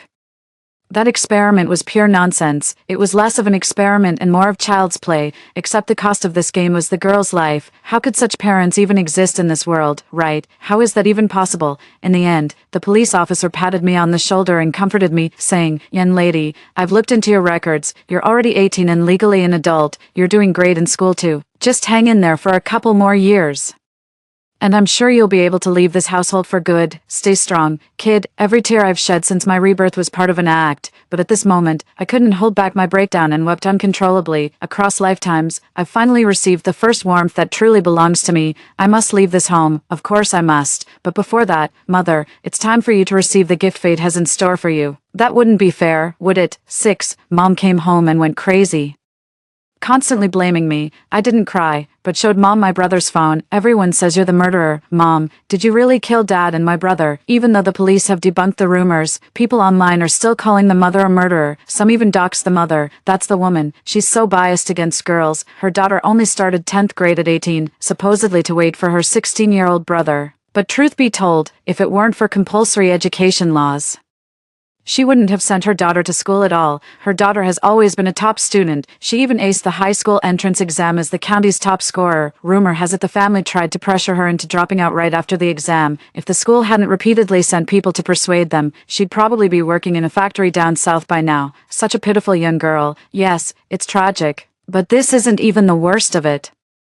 But I've grown accustomed to it by now. I quickly forwarded the online videos to my mom, labeling each one with the tag executioner. No, it's not me. I didn't do it. The police already confirmed I had nothing to do with this. My mom lost her mind, completely hysterical. I held my mother and cried, "Mom, nobody believes us. The online trolls are terrifying. They've dug up our family's information and are threatening revenge. I don't want them to dox you to death. Mom, please, think of something. Go live online to clear your name. I believe you're innocent. If you just explain everything to everyone, they'll have to believe you." Yes, live streaming. In my past life, there were also a few live streams like this after I died. I had just passed away, and for some reason my soul hadn't dissipated yet. I followed my family around and witnessed them using my death as a gimmick to start live streaming. Since cases of death by cone snail are extremely rare, they kept bringing it up in their streams over and over. They even gave interviews about it, charging over 30,000 yuan per appearance. They spared no effort in front of the camera, saying, "Blame my hopeless daughter. She just had to touch it when I told her not to. If only she were as obedient as her brother." Oren even warned her specifically, and yet, their well-timed pauses left the audience with endless room for imagination. And I became the very definition of "you've made your bed, now lie in it." Riding this wave of scrutiny, netizens even dug up my school information. Starting high school at 18, is this person mentally unstable? No wonder they dared to handle a cone snail barehanded. Ignorance truly is bliss. They profited from my suffering to buy cars and houses, while my brother's expertise in marine biology earned him a special admission to a prestigious university, basking in glory overnight. But this time, there's no live stream. How am I supposed to vent my anger? My mom was genuinely afraid someone might retaliate. Although she didn't want to take my advice, she couldn't stand the gossip and backlash, so she ended up going live. On the live stream, she was crying her heart out. "It wasn't me, I swear. The police already confirmed I had nothing to do with it. They accidentally touched a cone snail. I never killed my husband or my son." "So you didn't kill your husband and son, then how did they die? Did your daughter kill them?" My mom caught that remark perfectly. Her eyes suddenly lit up for a moment. "Yes, it was my daughter, that little wretch. She's the one who killed my husband and my son. If it weren't for her, my husband and son would never have died. She is the real murderer. I'm calling the police. I'm calling the police." Her expression was agitated, and she even dragged me from where I was hiding to stand in front of the camera, in front of all these netizens. "Tell them, did you intentionally kill your father and your brother? You're a murderer, aren't you?" My mother looked completely deranged. Like a true madwoman, she glared at me viciously, digging her nails into my skin, and I cried even more uncontrollably. But she's still my mother. "Mom, please snap out of it. The police already said this has nothing to do with you. Let's just put this behind us and move on with our lives." The more upset I got, the more agitated my mother became. "Say it. Say it now, you murderer." She kept shoving me, hitting me, forcing me to confess. Her movements were too abrupt, and suddenly, the vase beside her shattered, and a document fell out. I picked it up. "Major injury, Mom, 7. My expression was one of utter shock, my voice trembling as if I had witnessed something utterly unbelievable. I wanted to speak, but then I suddenly noticed the live stream. For the first time, I rushed over to the live stream and quickly shut down my mom's broadcast. And at that moment, my mom also saw the document, the major injury and death insurance policy, my dad's. Actually, there are two policies, both my dad and mom have one, naming each other as the sole beneficiary for major injury or death. I actually found out about this in my past life, while I was in spirit form, but back then, the document wasn't valid. No, though, my dear mother, if you had just confessed and stayed quietly in jail, maybe I wouldn't have to do this. But you had to stay so clear-headed, didn't you? I'm going to make sure everyone believes my mother is a murderer, even if I can't prove it. I'll make the whole thing murky. I'll use everyone online to label my mother as a killer. The police denying the rumors is one thing, but what about this insurance policy signed in my mother's name? The storm outside is only going to get worse. Oh, Mom, I really wish you could experience the full force of this raging storm.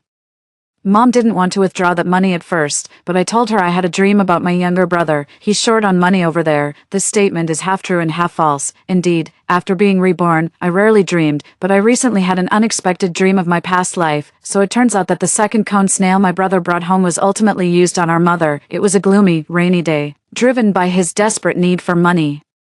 He ultimately chose to target my mother and took action, but I suppose my mom must be taking it all in stride, just like how she went to withdraw the money the moment she heard the news. Meanwhile, the online gossip is getting more and more intense, even if there was no direct evidence before to prove she's a murderer. Now with this insurance policy, oh my God, could she actually have had murderous intentions toward her husband? I strongly suggest reopening this case for further investigation. There's a real chance this woman is hiding something malicious. The online rumors are getting worse, and the police did reinvestigate the matter, but it turns out my mother is completely innocent. My mother has been driven to a mental breakdown by the relentless attacks. I'm begging the police to help clear my mother's name once and for all. But I know exactly how those online folks operate. What difference does it make even if the police debunk the rumors? In the public's eyes, my mother is a murderer. Even if she isn't, she's still tainted. She lives in constant, deep-seated fear every single day. One day, she finally dragged me to jump off the building in a frenzy. Die. You die with me. Your father and brother are both dead, and I can't go on living either. Why should you still be alive? You are a slave in this family while you were alive, and you won't break free even in death. Let's jump off the building together. No, please don't. Mom, stop. My frantic struggling had already drawn a crowd's attention. Someone had already called the police upon hearing my mom trying to take me with her in the jump. Some even accused her of being unfit to be a mother. Unfit, you say? I'll show you what unfit really means. She shoved me violently, but my survival instinct kicked in and I dodged, ate, and then, in a moment of misstep, she ended up jumping off the building. The louder I cry, the more wildly I laugh inside. Mom, Dad, and my dear brother, you're finally reunited. After their passing, I inherited all of their estate, critical illness insurance, 10 million, their house, their cars, even their savings. All of it is mine. I consolidated all their assets, which came to nearly 20 million. I didn't know the password to their savings at first, but in my past life as a ghost, I happened to see them entering it over and over. Taking their money was a piece of cake. Using their money is only right and proper. Most importantly, I'm only 18, still in school, and have a bright future ahead of me. I have to thank my mother, because her account made my father and brother's deaths a confirmed accident. Even if she bears countless accusations, in the eyes of the law, she remains blameless. So their deaths won't affect my future. I truly have a bright future ahead of me. 3 years later, I finally got into my dream school, Peking University. My wonderful life is gradually unfolding. Story 2. In the scorching apocalypse of Blue Star, an alien system descended. My younger sister snatched the more civilized all-female planet, leaving me the barbaric all-male world. But the all-female planet was filled with aloof beast women beauties. My mediocre sister ended up with menial labor and got exiled across the stars for a major work blunder. Meanwhile, my all-male planet was full of gentle beastmen hunks who not only pampered me like royalty but crowned me as the planet's sole matriarch. As my sister perished tragically from cosmic radiation, I happened to be escorted by handsome orc warriors to the galactic core for my imperial coronation. In this reincarnated life, my ecstatic sister chose the all-male planetary system. Anticipating my exile and death on the all-female world, little did she know the male orcs of that world were born monsters, their courtship of females merely a prelude to final moments of sadistic slaughter. I'm picking the all-male system. Buy me more frilly dresses, designer bags, shoes, and makeup. This time it's my turn to be the pampered princess. The shrill voice of my sister Vian rang in my ears, and I knew she had been reborn too. Now that Blue Star has descended into a scorching apocalypse and become uninhabitable, my sister and I unexpectedly obtained 2 alien orc systems, one male and one female, my parents side beside us. We've heard the all-male planet is full of savage male orcs, uncivilized, brutal creatures. It's too dangerous for a young girl like you. Let your older sister go instead. The all-female planet has an advanced civilization, she'll live like royalty there. I was used to my parents' favoritism. But a heavy wave of disappointment still washed over me. In our past life, with our parents' help, my younger sister obtained access to the advanced all-female star system. To everyone's surprise, my sister completely rejected our parents' kindness this time. Rolling her eyes dramatically, she retorted, "Those are just rumors. The male orcs on all-male planet are all real gentlemen. They protect delicate females like us." A clueless bookworm like my sister belongs with those man-hating spinsters on the all-female planet. Unable to change her mind, our parents reluctantly agreed while I secretly smirked on the sidelines. 1. Having died too young in our previous life, my sister only witnessed my apparent glory. She never knew the male orc's true intention, after pampering me like a princess. Their so-called escort mission to crown me empress at the Cosmic Center was actually my execution in disguise. After awakening our respective systems, my sister and I were teleported to the alien planets we'd chosen. Before even landing, my sister couldn't wait to activate her neural interface and share real-time visuals with me. "Big sis, I'm so excited about our new life. You won't freak out if I turn on the feed, right?" I shook my head. I was just as thrilled. After my sister arrived on the all-male planet, the land was already crowded with welcoming male beast men. I recognized all 4 of those broad-shouldered, narrow-hipped, drop-dead gorgeous beastmen leading the welcome. There was the noble lion King Davian, the testosterone-fueled wolf Colonel Marcus, the refined crane physician Hale, and the sunny panther cub Mordecai. They stood in formation, paying respects to my sister with chivalrous salutes. "Welcome back to All-Star, our princess." Vian wiped her lips, her eyes sparkling as she froze in place. King Davian the golden lion approached gently, asking, "Noble Princess Vian, who would you like to escort you back to your chamber?" The princess dropped all pretense of restraint. "All of them, of course." My younger sister was already lounging on the plush, air-conditioned princess bed, attended by her orc manservants. Meanwhile, I was still dragging my heavy luggage around, searching for the reception desk of the all-female planet. My sister couldn't help but laugh mockingly. "Big sis, this is just the appetizer.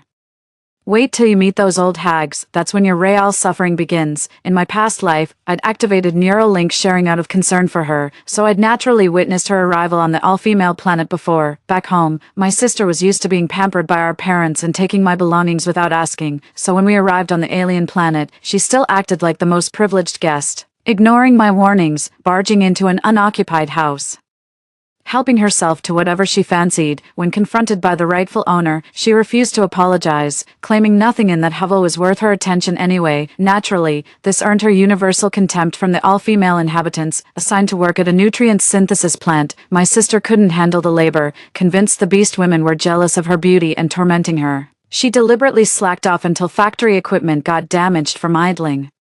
They locked her in the gatehouse to reflect on her actions. Later, when she saw how well I was living on the all-male planet, she took it as gloating. In a rage, she severed our neural link connection. Whatever happened after that, I'll never know. Suddenly someone called out my name. "Sky." I looked up to see a tiger beast folk in military uniform standing right before me, strikingly beautiful, poised with heroic bearing, resembling a glamorous ethnic minority actress rather than the witch my sister had described. I hastily raised my hand and rushed over, dragging my heavy luggage behind me. The younger sister couldn't help but laugh. "Sis, I've never seen someone so eager to suffer. That tigress aura is downright vicious. Enjoy your misery. My merman maid just invited me to soak in the mountaintop hot springs. Not that you'd ever get to see such luxury." With that, she terminated the hollow call. Ignoring my sister's remarks, I stood before the Tiger General and introduced myself politely. "Hello, I'm Sky." The Tiger General lifted her chin imperiously. "I am Aura, commander of the all-female planet's military base. You're the first extraterrestrial to visit our world. During this beastkin rutting season, Her Majesty cannot receive you. As I've taken suppressants, I'll give you a planetary tour first. Mating season, in my past life on the all-male planet." I'd heard this term before. The male beastmen explained that without females, they'd suffer agonizing symptoms, and my presence could alleviate their pain. I couldn't help voicing the same question I'd had in my previous life. Why are there no male creatures on the all-female planet? A glint of hatred flashed in Aura's eyes. Male beastmen have defective genes. Sharing space with them causes mutual psychological torment, which is why we segregated into all-male and all-female planets. Riding a hovercar with Aura, I toured the military base, residential zones, and nutrient synthesis facilities of the all-female planet at lightning speed. This truly lives up to being one of the most advanced civilizations. Its development has far surpassed Earth's. Aura then showed me the parthenogenesis incubation pods where females can reproduce offspring independently, no males required, on our all-female planet. As long as you work hard, you'll enjoy the same benefits as native residents. But since you're new, you'll have to start with the lowest tier job. I'm sending you to the nutrient supplement factory now. Just as I reached the factory entrance, my sister called me on the holocom again. There she was, sipping nutrient supplements while a male bear beastman massaged her muscles. Sister, already exiled to the factory, I told you those female beast women were just jealous of how delicate and lovely we humans are. You'll meet that witch Nessa soon, won't you? Haha. Good thing I'm clever. Every male beastman around me adores me. How does it feel to be universally disliked? Sis, can't wait to see you get banished someday. The moment my sister ended the holocall, Nessa the frosty white bear, our factory supervisor, stood before me. Outworlders start as nutrient-paced laborers. That's the rule. Today's the peak of the beastkin's mating cycle. So you'll handle the colony's supper rations. Nessa dismissed the other workers, leaving me alone in the prep room to manufacture the nutrient paste. Staring at the warehouse full of fresh ingredients, a bold plan formed in my mind, drawing from 2 lifetimes worth of experience. At dinner time, with the nutrient factory's machines still idle, Nessa came to check on my progress. She took one look and gasped, "Sky, you've really messed up this time." I came out carrying a plate of scrambled eggs with tomatoes and another of spicy and sour shredded potatoes. Nessa frowned. "You actually mixed our nutrient extraction ingredients directly together. This gloopy, chaotic mess, is it even edible?" Too, I nodded. "Absolutely. This is authentic Blue Planet cuisine." Gritting through the psychic backlash, Nessa said, "My mistake. We need Aura to release military-grade antidotes immediately. As for your mess, I'll take the blame. The Firefox Queen will undoubtedly rage over this." I never realized Nessa wasn't just beautiful, but also incredibly kind. I offered the plate to Nessa, urging her to take a bite. Nessa shook her head, but a peculiar aroma wafted into her nostrils, almost against her will. Her lips parted involuntarily. With renewed vigor, Nessa escorted me and my culinary creation into the royal palace. Queen Phyllis, the most powerful Firefox sovereign, lay bedridden in frail exhaustion from severe psychic backlash, awaiting nourishment. Nessa presented the dish with a flourish. "Your Majesty, this is Terra's cuisine prepared by our newcomer Sky. Do taste it." I've sampled it myself. Though visibly hesitant, Queen Phyllis closed her eyes in trust of Nessa's judgment and took the first bite. The crowd watched the Queen's reaction nervously when her eyes suddenly widened, locking onto me with an intense stare. A nearby guard shouted, "Something's wrong. Seize Sky immediately and summon the royal physician," as guards restrained me. The Queen urgently intervened. "No. There's absolutely no issue. The only problem is how unbelievably delicious this is. I've never tasted anything so extraordinary. Sky, is this what Earth cuisine tastes like? These flavors are divine." And most miraculously, my headache vanished. "I feel revitalized. You must become our planetary culinary advisor and share these dishes across our world." The others sampled the food curiously, each reacting with similar astonishment. Blue Planet cuisine actually has mental soothing properties. Our people will never have to endure suffering again. In my past life, I discovered that prolonged use of beastman inhibitors also had side effects, while their diets primarily relied on nutrient solutions. Once when I secretly cooked for myself, a young male lion in his rutting phase accidentally ate it and miraculously recovered from his condition. The Queen personally bestowed upon me the title of first-class baroness, tasked with preparing cuisine for all feminist stellents. Hordes of orcs waited outside the nutrient factory, eagerly anticipating each dish I prepared. While flipping the wok, my long-lost sister suddenly tossed me a link out of the blue. She'd launched an interstellar livestream across the Androsphere. The moment I entered the cosmic livestream, the viewer count had already surpassed 100 million. The moment little sister twirled in her cupcake dress, the screen exploded with comments. "So adorable, truly the epitome of human femininity, we're smitten. Eternal loyalty to our most noble superstar Princess Vianne. How does one become Princess Vianne's attendant?" Several familiar orc faces appeared in the video, all gazing adoringly at my sister while indulging her every unreasonable demand. My sister immersed herself in the role far quicker than I did. I could see the predatory glint in those male orcs' eyes, the telltale crimson glow signaling they were ready to claim their prey. I couldn't help warning her, "Be careful around those male orcs." My sister just laughed. "Oh sister, you're just jealous they favor me. Look at you reduced to a lowly cook on the planet of females, stuck forever under those old hags' thumbs with no future in sight." Male beastmen in the live stream started hurling insults at me. "You stinking wench from the all-female planet, you ugly hag. How dare you compare yourself to our darling Vianne? We'd never be interested in a shrew from the all-female planet, only a delicate, docile girl like Vianne deserves our love." My sister gleefully kicked me out of the stream to please her audience, adding, "After all, she's still my sister. No matter how jealous she is of me, I won't hold it against her." Outside the live stream, I saw countless male beastmen spamming, "Just kill Vianne's sister, wipe out all the females on Femina Prime." General Aura squatted beside me, munching on the baby bok choy I just stir-fried, and reassured me, "Relax. Now that we've lifted the psychic suppression, those scum can't lay a finger on you with us around. A few days later, my sister suddenly sent a distress call through her neurocom. Sis, come save me, quick. I immediately turned to look. There she was. Barely dressed in scraps of fabric, cowering in the bathroom with pitiful, pleading eyes. Did the all-male orc planet make their move early? That can't be right. In my past life, I never got used to male orcs' constant attention. Just adjusting to the environment took me ages. The orcs pretended to be patient with me, but they'd sneak into my room at night to torment me. Only on my deathbed did I learn the horrifying truth. Male beastmen, twisted by psychic torment, had grown insatiable. They'd collectively descend into obsessive worship of females, letting them reach peak ecstasy before slaughter. The potent cocktail of despair, terror, and betrayal hormones secreted by the females served as their ultimate sedative. Seeing this, I immediately contacted Aura to devise a rescue plan for my sister. Suddenly 2 male beastmen flanked my sister, forcibly dragging her into frame. Cut. Princess Vianne's performance was stellar. Look how thoroughly she's fooled that idiot from all-female planet. My little sister stuck out her tongue playfully and apologized. Sis, this is just a scene I'm rehearsing. I'm going to become the greatest star in the universe. All my beast husbands support me. They think I'm absolutely perfect. That's why I used you as my test audience. Even someone who dislikes me as much as you removed. So I must be doing great, right? But I sensed danger lurking beneath her words. My sister had always dreamed of being a celebrity, but with her average looks and figure, breaking into the industry was an uphill battle. No one showers you with affection for no reason. Those male beast folk were deliberately stoking her emotions to euphoric heights. Little sister remains oblivious to the peril she's in. I decided to give her one final chance. You're in grave danger on Androsphere. We can petition the system for your extraction. You could return to Gynosphere and cook with me. Vianne doubled over laughing. Sky, just because I call you sis doesn't mean you're hot shit. Gynosphere, that shithole. I'd rather die on Androsphere than set foot there again. If you enjoy suffering, be my guest. The barrage of vile insults in the live chat made my skin crawl. I calmly switched off my neural interface. Some people just won't be helped. I've done what I can. And the rest is up to fate. Just then, Lissa, the doe-eared sister assigned to care for me, pushed open my door. Sky, time to rise. Her Majesty has invited the entire planet's elite to attend your lecture today. The perk of living on an all-female planet. Every beastkin sister smells divine. None of that musky odor male beastmen carry. With Lady Lissa's help, I changed into my first-class Baroness gown and followed her to the square. The stands were packed with female orcs chanting my name. I never realized I'd gained so many fans.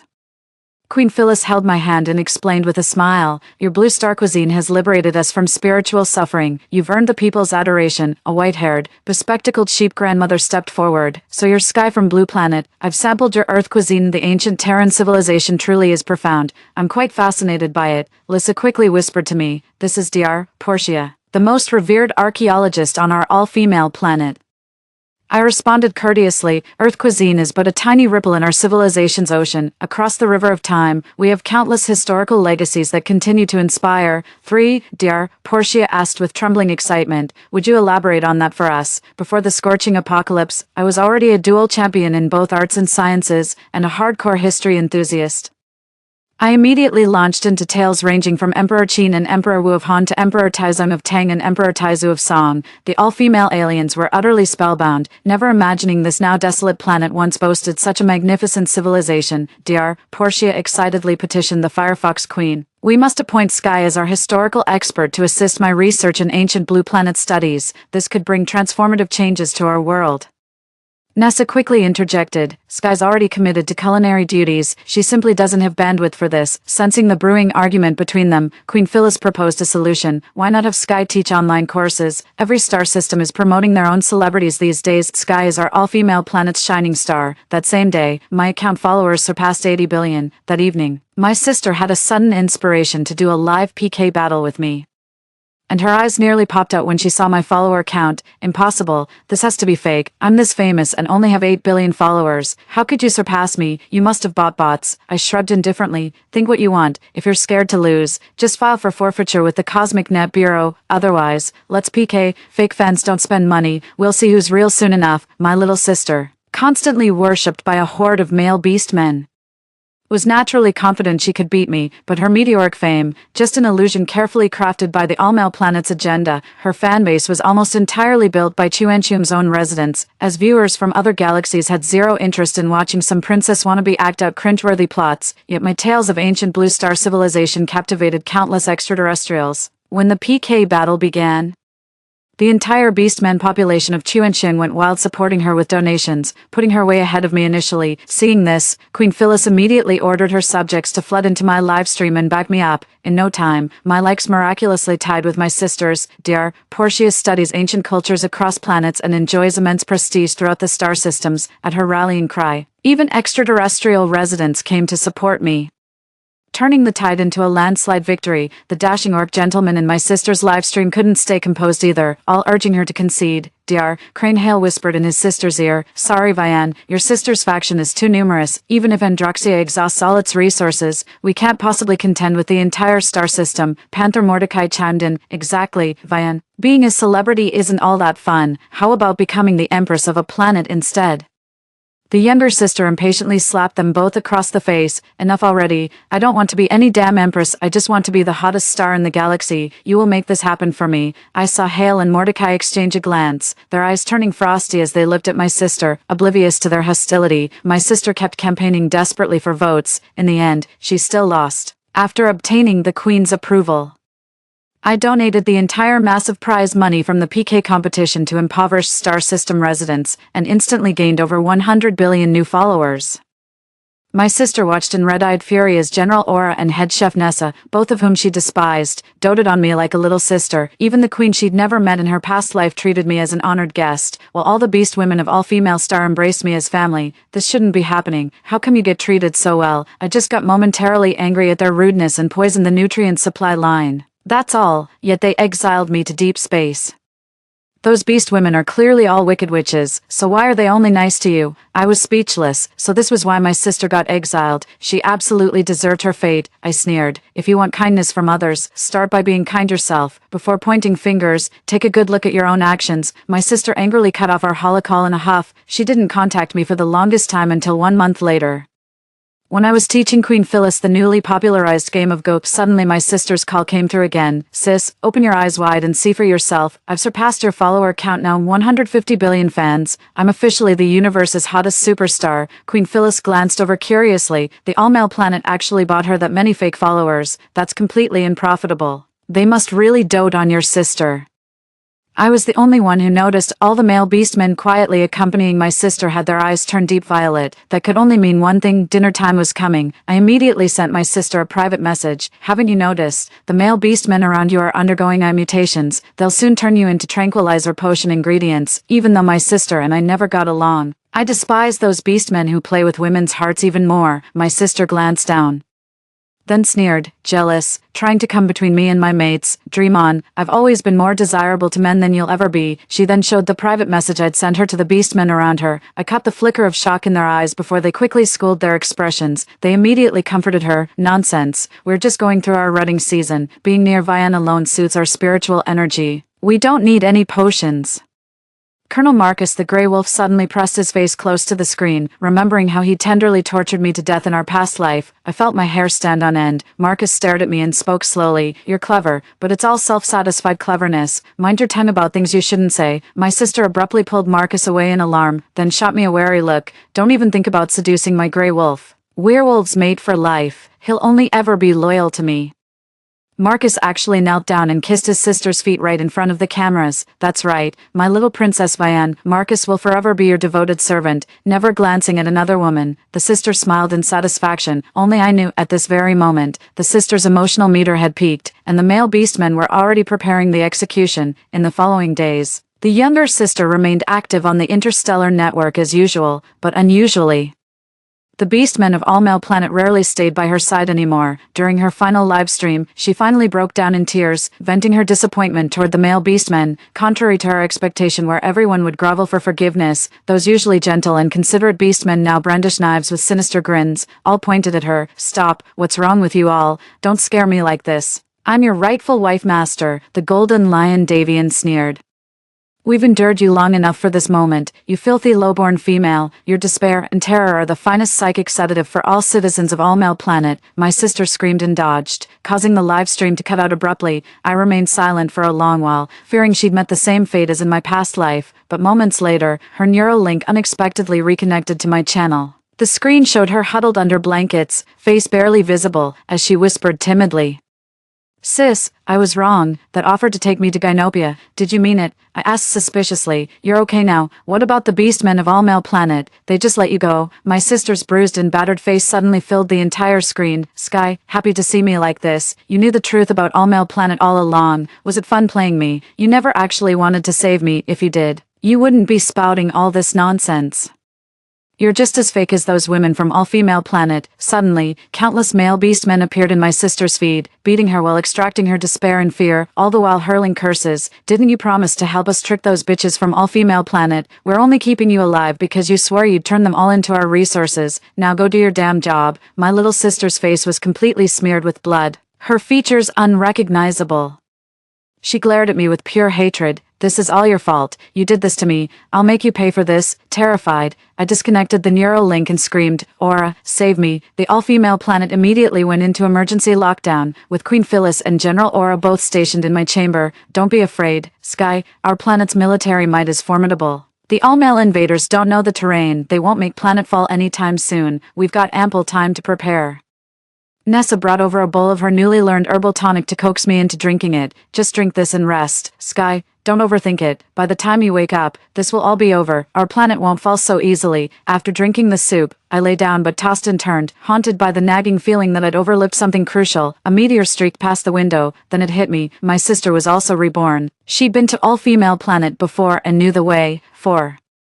I sprang out of bed and rushed to find the Queen and General Aura, but Aura beat me to it, reappearing in my room. Aura, I have something urgent to tell you. Aura pressed her katana against my throat. Haven't we Amazons treated you well? Why would you betray us? I was completely baffled. Aura, what's wrong? Why would you say that? I consider Femina my home, and you're all my dearest family. Aura's eyes burned with anger. Then why did you reveal all Femina's secret paths to your sister? She's already led the Andrus invasion force through our defenses. No outsider could possibly navigate our layered barricades without insider knowledge. There was no turning back now, whether they'd believe me or not. I had to reveal the whole truth. Rebirth. So in your past life, the system transported you to All Male Planet. And it was actually your sister who ended up there. Aura's face showed hesitation when suddenly the door burst open. The Queen, Nessa, Lissa, and even Portia all came pouring in. We should trust Sky's words. She's our sister. If she wanted to harm us, she's had countless opportunities before. Aura lowered her knife, pulling me into a tight embrace as she apologized. Sky, I'm sorry. I was truly terrified of losing you as my best friend. I patted her back and said, she's reborn, and so am I. I know the orcs' weaknesses, enough to drive them back. As Aura and I reached the front lines, my sister stood at the vanguard of the Orcish forces, directing them to residential and military zones. My sister had gone from victim to accomplice, a willing enabler of their atrocities. My sister smirked triumphantly at me. Big sis, be smart and tell these bitches to surrender. I've gained half-male status now. Far superior to you lot. I call the shots here, beg me nicely, and I might go easy on you. I studied the male beastmen. They clearly all taken suppressants. In my past life, I'd accidentally discovered a crucial weakness. Male beastmen under suppressants can't tolerate women's joyful singing. The female beastmen unaffected by psychic backlash began singing, and the males immediately paled. The male beastmen suffered amplified psychic attacks on the all-female planet, fleeing in disarray amidst agonized howls. Even my sister, with her masculine psyche, seemed affected, wailing alongside the beastmen as they fled. Before we could celebrate our victory, frontline soldiers reported Vian leading the all-male planet's forces toward Blue Star, with Blue Star already ravaged by extreme heat and few survivors remaining. What could they possibly want there? I answered my sister's neural call. They were almost here. My sister smirked triumphantly. The beast women of all-female planet have defenses and psychic suppression. But Blue Star is full of ordinary human girls like me. Let's capture them all for all-male planet, then destroy Blue Star. With this, we could develop superior suppressants and dominate the universe. I paced anxiously. Blue Star was my homeworld, inhabited by my people. Nobody wanted to see it harmed more than I did. Queen Phyllis and Dr. Portia came looking for me. Sky, you've shown us the full splendor of Blue Star's civilization during this time, though it's now facing an apocalypse. The cosmic cycle works in mysterious ways. One day, life will flourish here again. The people of All-Female Star have unanimously decided to help Blue Star defend against the All-Male Star invaders. Deeply moved by their words, I boarded the spaceship back to Blue Star with Aura and the others. My sister's team had already landed before us. My sister went to the underground city entrance near our home first and tricked our parents into coming out. Mom and Dad's faces lit up with joy when they saw their daughter. Sweetheart Vianne, you came back to visit us. How's life on the alien planet? Are you finally able to take us there for a better life? Without responding, the girl coldly pointed at my mother. Take this one as ingredients for potions. As for the male specimen, he's useless. Just dispose of him. Our parents stared at their daughter in horror. Vianne, what are you saying? How could you treat your own parents like this? Marcus the Grey Wolf affectionately patted his sister's head. Good girl, bring us more human women tonight, and you'll get a special reward. The sister's eyes lit up as she pretended to be an injured human, luring people out from the dungeon entrance. Any men who emerged would be killed, while women would be taken captive. I arrived just in time with an all-female strike team, broadcasting a warning to the humans in the dungeon. Don't trust this woman, she's betrayed humanity. The footage showed the sister manipulating their parents. No one else emerged, not even when the Blue Star Defense Force launched an assault against the Androsians. Caught in the Gynosians' pincer attack, the Androsians suffered heavy losses again and fled in disarray, this time abandoning the sister in their retreat. The dungeon leader emerged for diplomatic talks, where I represented the all-female planet in signing a mutual assistance pact with Earth. My little sister tried sneaking into the dungeon, but Mom yanked her out by the collar. You wicked girl, you got your father killed, and now you want me abducted by aliens for experiments. Have you no heart? The Earth Defense Force conducted a lawful tribunal to adjudicate my sister's case. My sister glared defiantly. I'm the biggest star on all-male planet. How dare you arrest me? Your lives mean nothing. What matters is my survival. Mother looked at me with sorrowful eyes. Sky. At least I still have you. You'll stay and take care of me, won't you? I stepped back and said coldly, you've always favored her over me since childhood. Now I have my own family. Aura and Lissa opened their arms wide to me. Sky, we were worried you wouldn't make it back to all-female planet. I left some supplies for the Blue Planet inhabitants, promised continued aid, then boarded the spacecraft with the all-female planet delegation. Later, my sister was executed by Blue Planet law for crimes against humanity. Rumor has it her last words were about waiting for the male beasts from All-Male Planet to come for her. We compiled documented evidence of All-Male Planet's atrocities and submitted it to the Galactic Court, triggering a united interplanetary tribunal against them. The All-Male Planet faced sanctions, with Cosmic Court dispatching garrisons to strictly monitor their activities. I lived happily with the female beastfolk on the all-female planet. Story 2, the day the apocalyptic flood surged up to the 20th floor, my boyfriend instinctively picked up his childhood sweetheart, but he said to me, I owe her this, if we both survive, we'll get married. After that, he immediately carried his childhood sweetheart and ran towards the rooftop. I, on the other hand, with my injured leg, was swept into the icy current of the apocalyptic flood. 1, at 5 a.m. The sky in J-City was blood-red, veiled in a thick mist. In the stillness, it seemed as if something could emerge from the blood-red fog at any moment. When I was a child, my great-grandmother used to say that a red sky foreshadowed heavy rain, floods, and great disasters. I was terrified when I heard that, but as I grew older, I thought these were just legends, nothing to be alarmed about. I checked the weather forecast, which indicated strong convective weather in the coming days. The sweltering heat that had lasted over a month was finally going to subside. Today was the 5th anniversary of my relationship with Kane. When he got home from the night shift, the blood-red sky suddenly unleashed a torrential downpour. Originally, we had planned to go out and celebrate, but given the weather, it seemed impossible while Kane was taking a shower.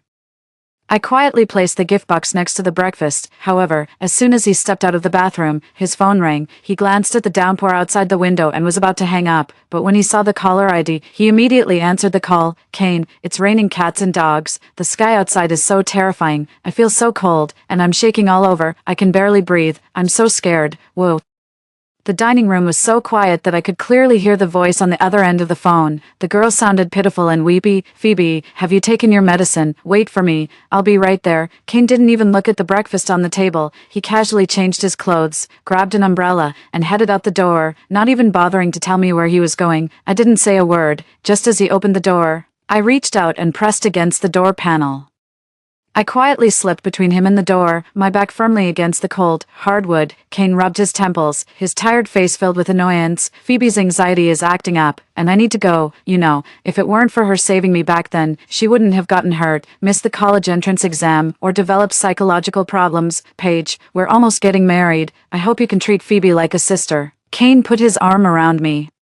Not to comfort me but to move me aside. I'm already exhausted. Can't you be more understanding? Understanding. Every time, I'm the one expected to be understanding. At company gatherings where family members were invited, he'd leave at the drop of a hat because of a call from Phoebe. The day we went to try on wedding dresses, I walked out of the fitting room full of excitement, only to find he was gone. All he sent me was a message. Paige, just letting you know, Phoebe's anxiety is acting up.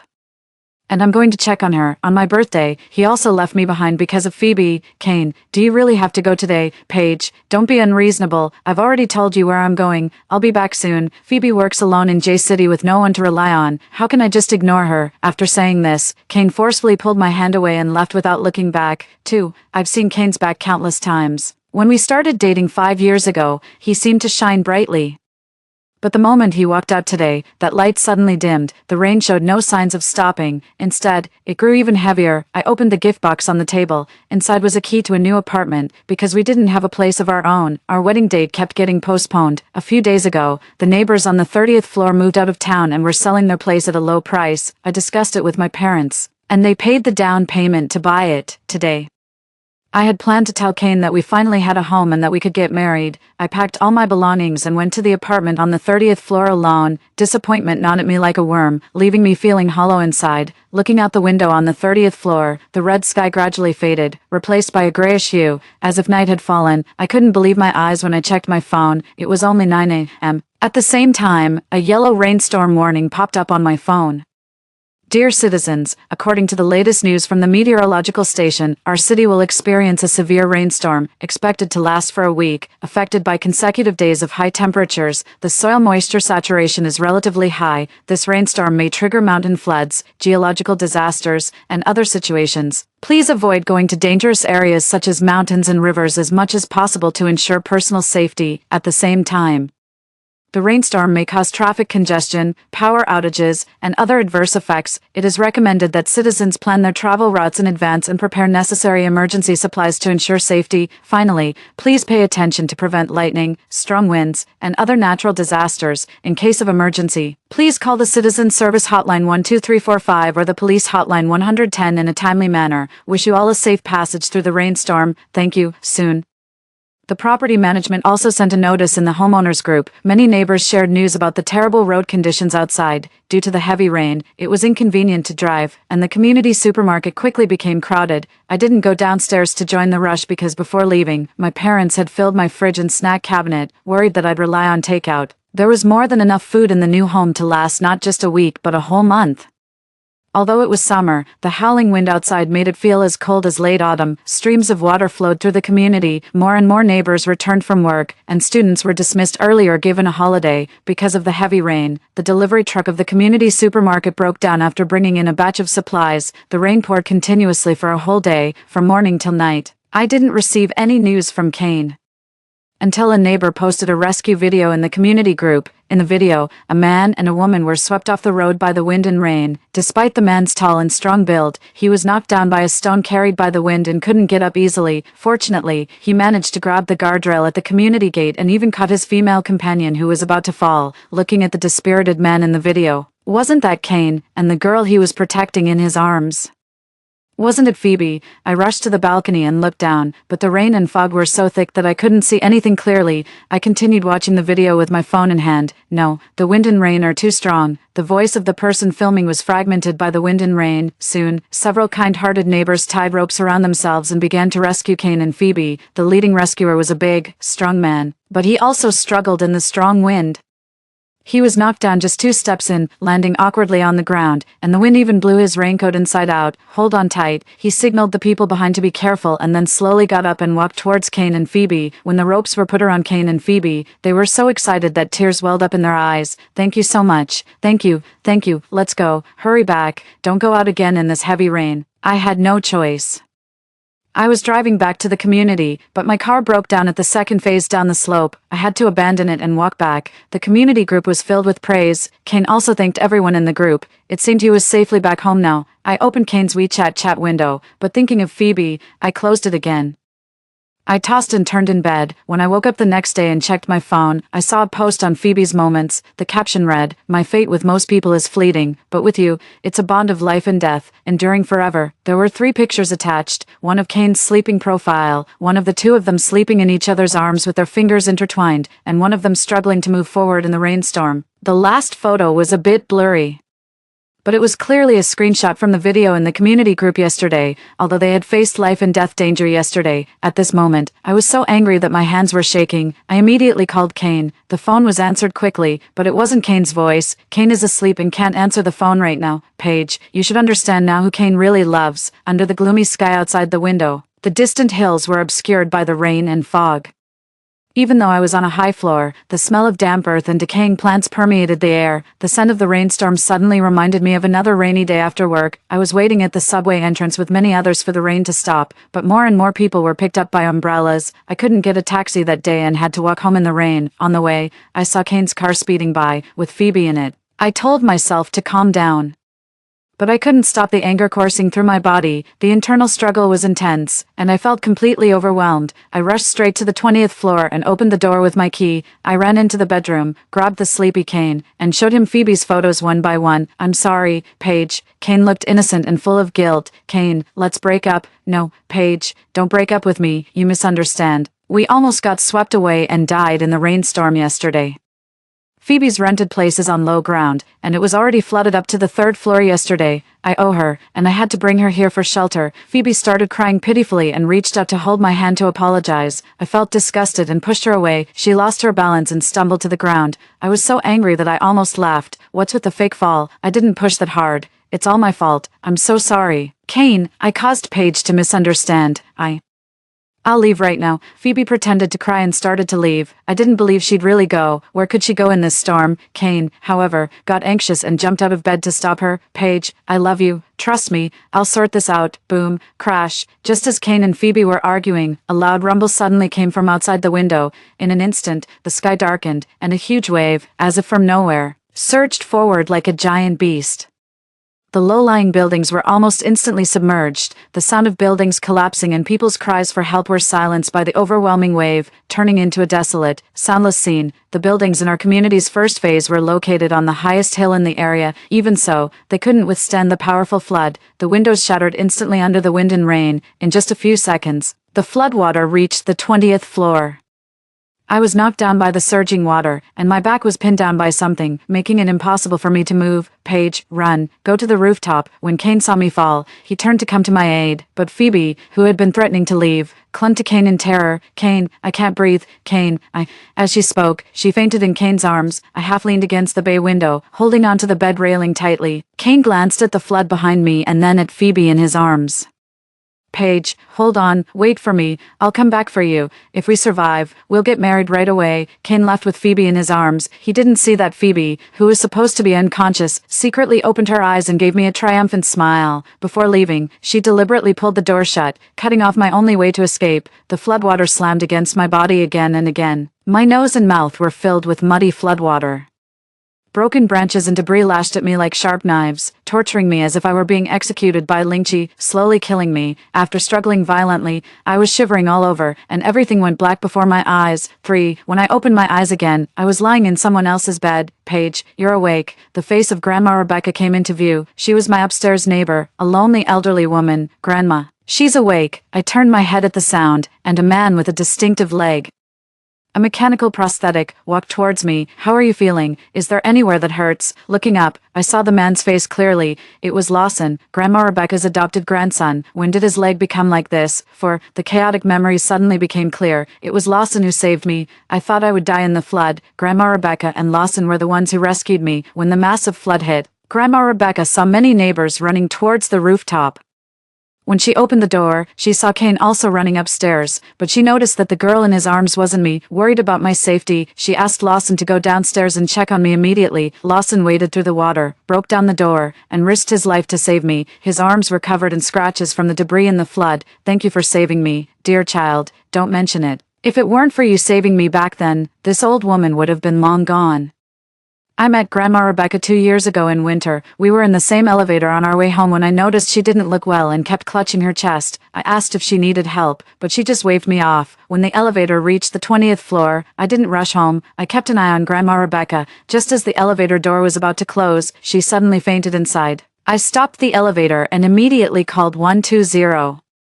I accompanied her to the hospital and paid for the emergency treatment fees. That's when I learned that Grandma Rebecca was a lonely old woman with no family. Fortunately, after the emergency treatment, Grandma Rebecca was out of danger. The next day, Lawson rushed over. He was wearing a military uniform and looked extremely tired from the overnight train journey. He saluted me and said he was Grandma Rebecca's grandson. I was confused at the time, wondering when Grandma Rebecca got such a grown-up grandson. Later, I found out that Grandma Rebecca's deceased son was Lawson's former platoon leader. Back then, Lawson's legs were still fine. My arm throbbed with pain from the wound. Grandma Rebecca brought over a bottle of Yunnan Bayao. This is all we have at home. Bear with it, dear. Grandma will help you apply the medicine.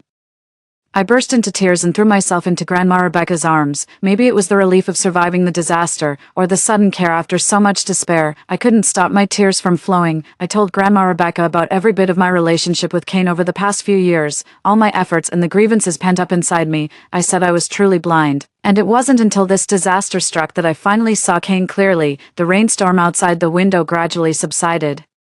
The surging floodwaters still raged on, the mobile phone signal was intermittent, and I couldn't find any information about the arrival of this massive flood. I couldn't get through to 110, 120, or 119. As soon as I caught a signal, I immediately texted my parents to let them know I was safe. My parents said it had been raining heavily at home, and there had been disasters. Fortunately, there were many mountains in our hometown, and they had all gone to the mountaintop. They told me not to worry. Before I could finish speaking, the call was cut off. I tried calling back several times, but I couldn't get through. The corridor was bustling with people, all survivors who had managed to escape from downstairs. Some were still in a state of shock, some were crying softly, and some were so wet and exhausted that they collapsed in the corner, while there was still water. Grandma Rebecca boiled a lot of hot water for the neighbors in the corridor to rest and recuperate before nightfall. Amidst the atmosphere of despair, a glimmer of hope finally arrived. The rain stopped, but the water and electricity in the building were completely cut off. I had thought that after the rain stopped, the floodwaters wouldn't rise any further, but soon, the water level rose again. Before long, it became unsafe to stay on the 22nd floor where Grandma Rebecca lived. Lawson started packing up all the food, water, and medicine that could be taken away. Grandma Rebecca: I bought a house on the top floor some time ago. You can come and stay with me. 5 people in the corridor also began to run towards the rooftop one after another. From a distance, I heard a man crying upstairs. I would recognize that voice even if it were turned to ashes. It was Cain. I put on Lawson's baseball cap and hid behind the crowd. Soon, I saw Cain at the stairway on the 29th floor. He was crying bitterly, and 2 neighbors were holding him back, preventing him from leaving. Please, let me go. My girlfriend is still on the 20th floor. I have to save her. Brother, the floodwaters have already reached the 23rd floor. If your girlfriend is on the 20th floor, I'm afraid she's already gone. You'll be risking your life if you go down now. Yes, she surely hopes you can live on. Don't do anything stupid. For a moment, everyone was sighing over Cain's deep affection, but only I knew that when it came to life and death, he had abandoned me and run away with Phoebe in his arms. As if accepting the reality, he stopped struggling, collapsed, and knelt on the ground. Phoebe stood behind Cain and reached out to pull him up, but Cain swayed and shook off her hand. Phoebe could only pat his back repeatedly, telling him to accept the loss and forget about me. Cain's behavior made me suddenly confused. Thinking about the past, there were actually signs that he didn't love me. Whenever we had conflicts, he always thought he was right, even when he knew he was wrong. He would always find excuses to justify himself and shift the blame onto me, especially when Phoebe was involved. In the end, I was the one seen as overbearing, the one losing my temper, ridiculously. In the eyes of others, he was still a good person, so what was he feeling sad about now? It was laughable. Belated affection was cheaper than grass. My love for him had long been swept away by this flood. A resident on the 29th floor, seeing how heartbroken Cain was and fearing he might do something irrational, invited him to rest at home. The rain stopped, and night fell, but the corridor wasn't dark at all. Looking out of the corridor window, I saw a stunning blue-green glow in the pitch-black night sky. Aurora. How could there be an aurora here? The colors in the sky changed eerily like in a science fiction movie, dyeing the floodwaters in the buildings, whose lower parts were submerged, an eerie green. In the corridor, people's faces looked deathly pale under the strange green light, fearing that the floodwaters would rise again. Many people went to the rooftop. Taking this opportunity, I quickly led Grandma Rebecca and Lawson back to my home on the 30th floor. 6. With no water or electricity, the meat in the freezer probably wouldn't last more than a few days before going bad. I took stock of the other food at home. 2 boxes of mineral water, 1 box of electrolyte drinks, 1 box of mashed potatoes, 1 box of self-heating rice, 1 box of self-heating hot pot, 1 bag of ham sausages, 1 box of small bread, a camping gas stove for gas cylinders, and a cabinet full of snacks. I looked out the window. If we could get rescued within a week, this food would definitely be enough for the 3 of us, but would the flood last that long? Survivors in the corridor started knocking on doors floor by floor. Is anyone home? If you have extra food and water, could you spare some? The flood had come too quickly. Many residents on the lower floors, in their rush to escape, didn't have time to gather their belongings. Soon, someone knocked on my door, but unlike the family next door, I didn't respond. Lawson was about to say something, but Grandma Rebecca stopped him. Only when the voices at the door faded away did I speak slowly. I'm sorry, I might seem like a bad person right now, but given the situation, I don't know how long it will be until we get rescued. I can't even imagine what will happen if the flood doesn't recede and we keep waiting in vain, at least for now. I don't want to reveal what we have at home. Grandma Zhang patted my back to comfort me. Silly child, you're not a bad person. I understand your thoughts, but I also have a different view. In the face of a great disaster, people need unity more than anything. Lawson had a serious expression and seemed dissatisfied with my choice. Grandma Zhang slapped him. Paige, ignore him. He's as stubborn as my dead son. Both fools. I can't take care of others, but I just hope you two stay alive. Since Grandma had trouble chewing, we used the gas stove to cook some vegetable and meat porridge. We also opened 2 boxes of self-heating hot pot and 3 boxes of mashed potatoes. After the meal, the 3 of us sat on the balcony, looking out the window. Above us was the strange aurora, and below was the surging flood. The building in front of ours was shorter. Now all the survivors there had gathered on the rooftop. Grandma was a bit tired and went to bed early. Lawson told me to go and rest too, saying he would keep watch. I gave a bitter smile. We're on the 30th floor. The highest floor. If this floor gets flooded, 7, at 3 a.m., I woke up to take over the watch from Lawson. By then, the strange aurora in the sky was gradually fading, and it had gotten much darker outside. It didn't rain all night, and the floodwaters probably didn't rise. Look at that building in front. The water level is still below their rooftop, about the height of the 24th floor of our building. Okay, go and rest for a while. At 4 a.m., the strange aurora completely disappeared, and the sky was pitch black. I found a candle that Grandma Rebecca had brought, lit it, and placed it in front of me. At 5 a.m., the sky began to lighten, and Grandma Rebecca woke up. She told me to go to sleep, but I couldn't fall asleep no matter what. At 6 a.m., the sun pierced through the thin clouds and shone on the floodwaters. The reflected light was so dazzling that it hurt my eyes. At 7 a.m., the sun came out fully. Great, if it didn't rain again, the floodwaters wouldn't rise, right? After a morning of intense sunlight, the floodwaters gradually calmed down like a stagnant pond. In the afternoon, people in the corridor began organizing self-rescue teams. My home is on the 24th floor. There are 2 boxes of instant noodles and 2 boxes of mineral water in the kitchen. I ran too fast and didn't have time to get them. Let's go down and take a look. My home is on the 23rd floor. I remember there's a box of self-heating hot pot and a case of mineral water.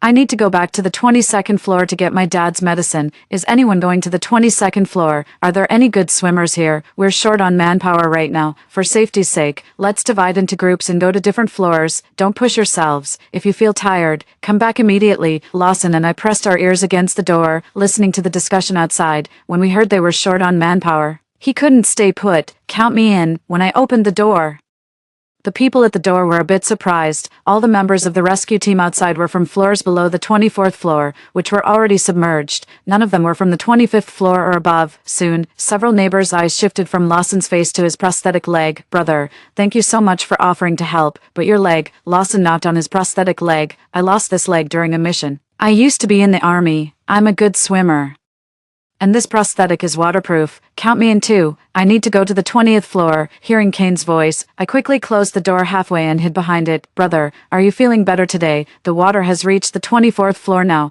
It'll be tough to go down to the 20th floor. I want to go back and look for my girlfriend. My girlfriend loves snacks. There's a big box of snacks at home, and a lot of self-heating hot pot. As he said this, Kane suddenly burst into tears. Slap, slap.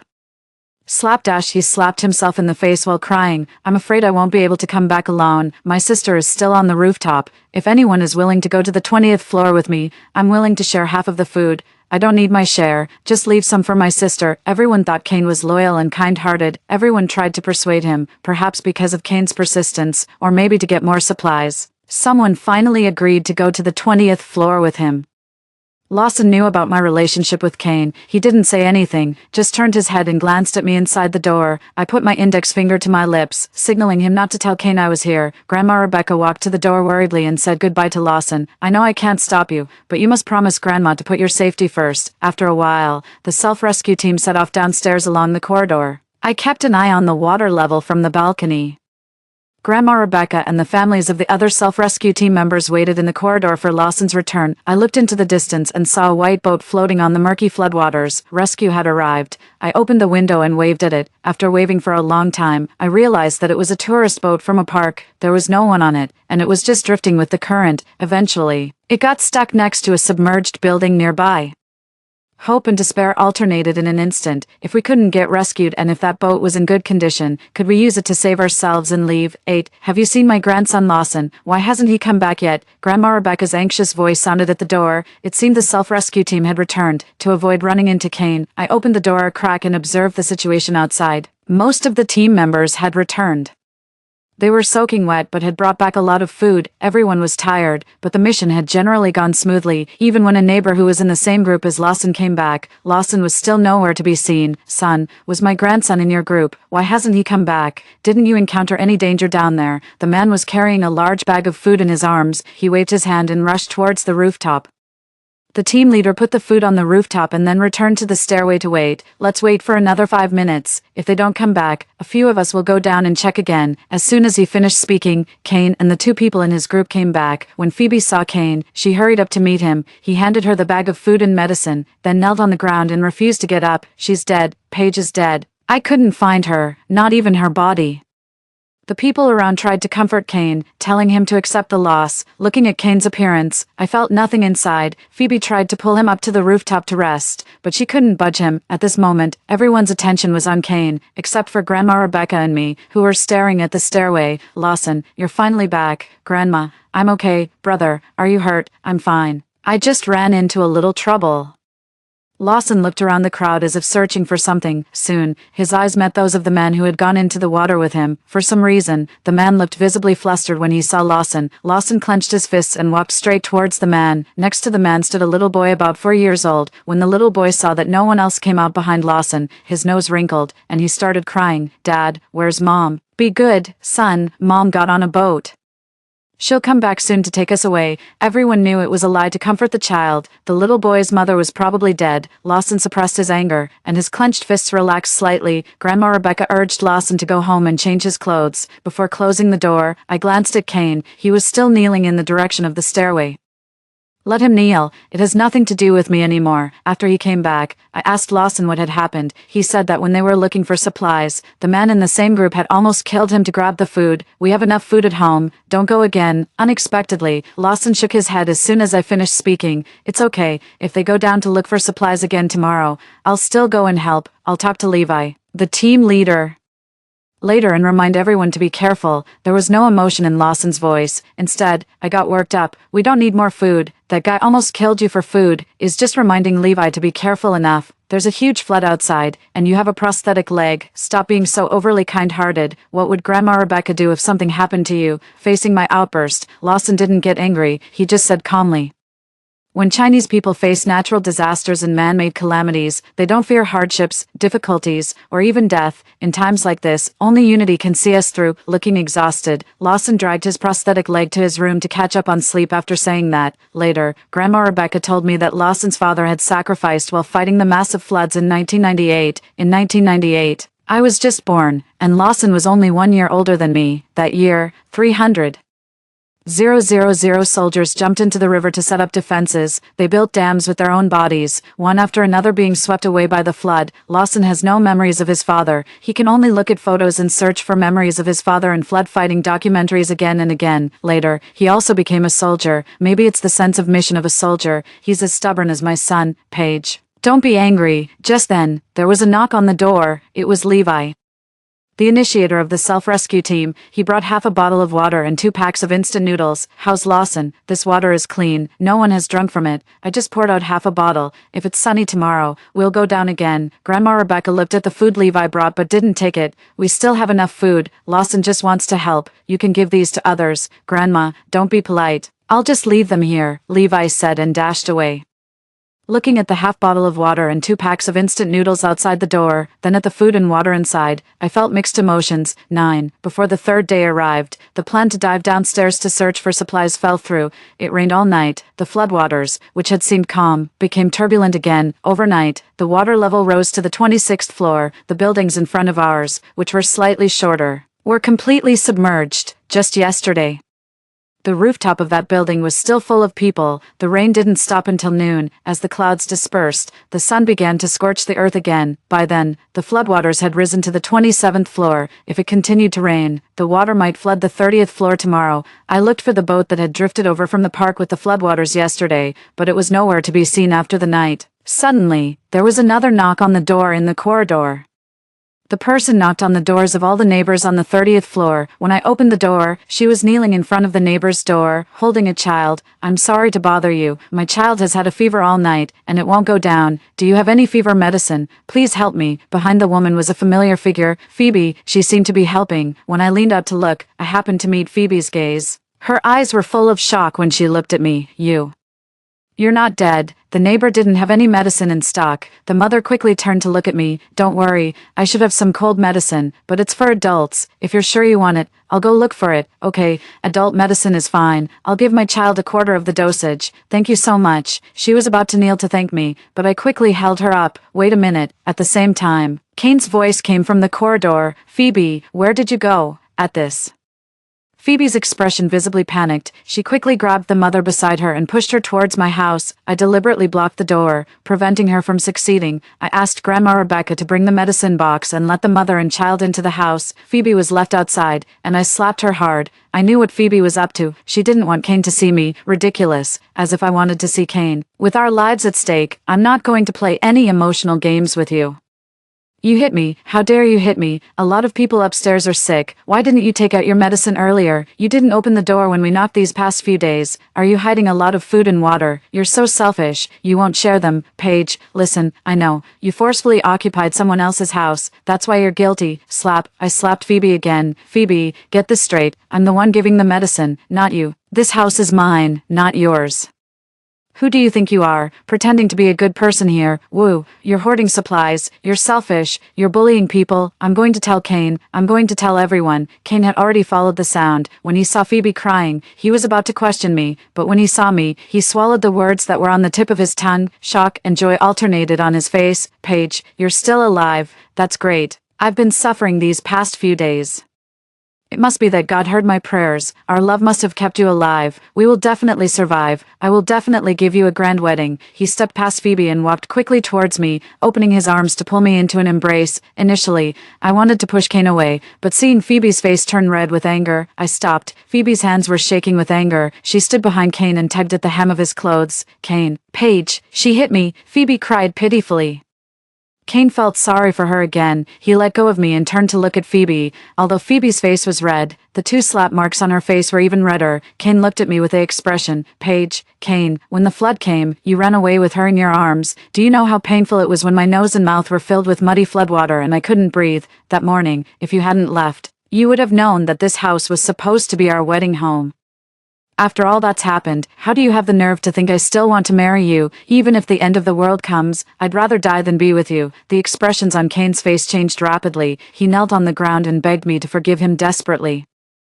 Wonder when Lawson had stood behind me. Kane, who had been crying his eyes out, suddenly stopped. He looked at Lawson with resentment. "Is it because of him? Did you fall in love with someone else long ago?" I was almost angered into laughter. Kane was always like this. In the end, all problems were always my fault, but it doesn't matter. I just beg you to forgive me. Paige, forgive me. I'll do better than before. Lawson, who had come to see what was going on, suddenly became the center of attention. His face darkened, and he frowned. He suddenly pulled me behind him and shouted at Kane, "What kind of man are you? Get lost." Bang. Lawson closed the door. 10. Sorry. I couldn't stand it anymore. Lawson turned around, trying hard to hide his embarrassment. "It's okay. Thank you for saying what I wanted to say. If we survive, do you still plan to make up with him?" I shook my head. Make up? Impossible. 11. After taking the cold medicine and drinking several large glasses of hot water, the sick child finally, I wasn't sure what caused her illness, so I took out all the antiviral and anti-inflammatory drugs at home. I don't know much about how to medicate children, see if you need these. Thank you so much. Due to the all-night rain, no one was willing to go downstairs to search for supplies in groups, in order to find medicine for his daughter. The little girl's father took the risk of diving downstairs as soon as the sun came out at noon when the rain stopped. He searched house by house according to the locations provided by nearby neighbors but found nothing. All the medicine chests had been washed away. Instead of finding medicine, he picked up some small bread and instant noodles that had been washed there from who knows where. When he came back, he was soaked and exhausted. When he learned that his child had taken the medicine and the fever had gone down, he insisted on giving me more than half of the remaining food. No need. We have enough food. What will you do if you give these to me? I'll be fine. I'll rest for a while and go down to search again later. I just need to leave some food for the child. I didn't take their food and offered them a room. The child is sick. Stay at my place for now. There were now the lively laughs of the little girl at home. She didn't seem to understand what the flood outside meant. She only knew that being with her parents was the happiest thing. I suddenly missed my parents very much. I wondered how they were doing. 12. On the 4th day after the flood broke out, thankfully, it was a sunny day without rain. The self-rescue team organized another dive to search for supplies. When Lawson went out, he saw Kane kneeling at the door. Paige, I ignored him. After telling Lawson to be careful, I closed the door again. I heard that he knelt at my door for a whole day and night. 13. On the 5th day after the flood, the strange aurora didn't appear again, and the blood-red mist completely dissipated. Looking at the bright sun in the sky, everyone seemed to regain hope for survival. After 2 days of diving and searching, almost all the available food and water had been retrieved, according to Lawson. Kane had been kneeling at my door for 2 days and 2 nights. 14. On the 6th day after the flood. When the sun rose, everyone breathed a sigh of relief, but soon fell into despair. When would the rescue arrive? How much longer could we hold on? The floodwaters had stopped rising after reaching the 29th floor and remained at that level for 2 days. The little girl who had been sick at my place recovered after taking medicine for 3 days. The camping gas stove at my home completely stopped working, due to the arrival of the little girl's family. We had to plan more strictly for the food and water. After several fruitless searches, the self-rescue team stopped diving. Levi and a few brave people discussed trying to swim out to find rescue. Before they left, I asked Lawson to give them the last box of self-heating hot pot, along with some small bread and mashed potatoes. Lawson said, "The situation outside is better than you think. Everyone is united. Although there's very little food and water, no one fights or grabs. By the way, Your ex-boyfriend's sister doesn't seem well. She's been spreading rumors about us on the rooftop and speaking ill of us. But since everyone knows you saved the sick girl and has seen my help these past few days, no one believes her. At first, some people comforted her, but later she started scolding others because she thought she got too little food, so no one pays attention to her anymore. I thought about it. She might be trying to get your ex-boyfriend's attention.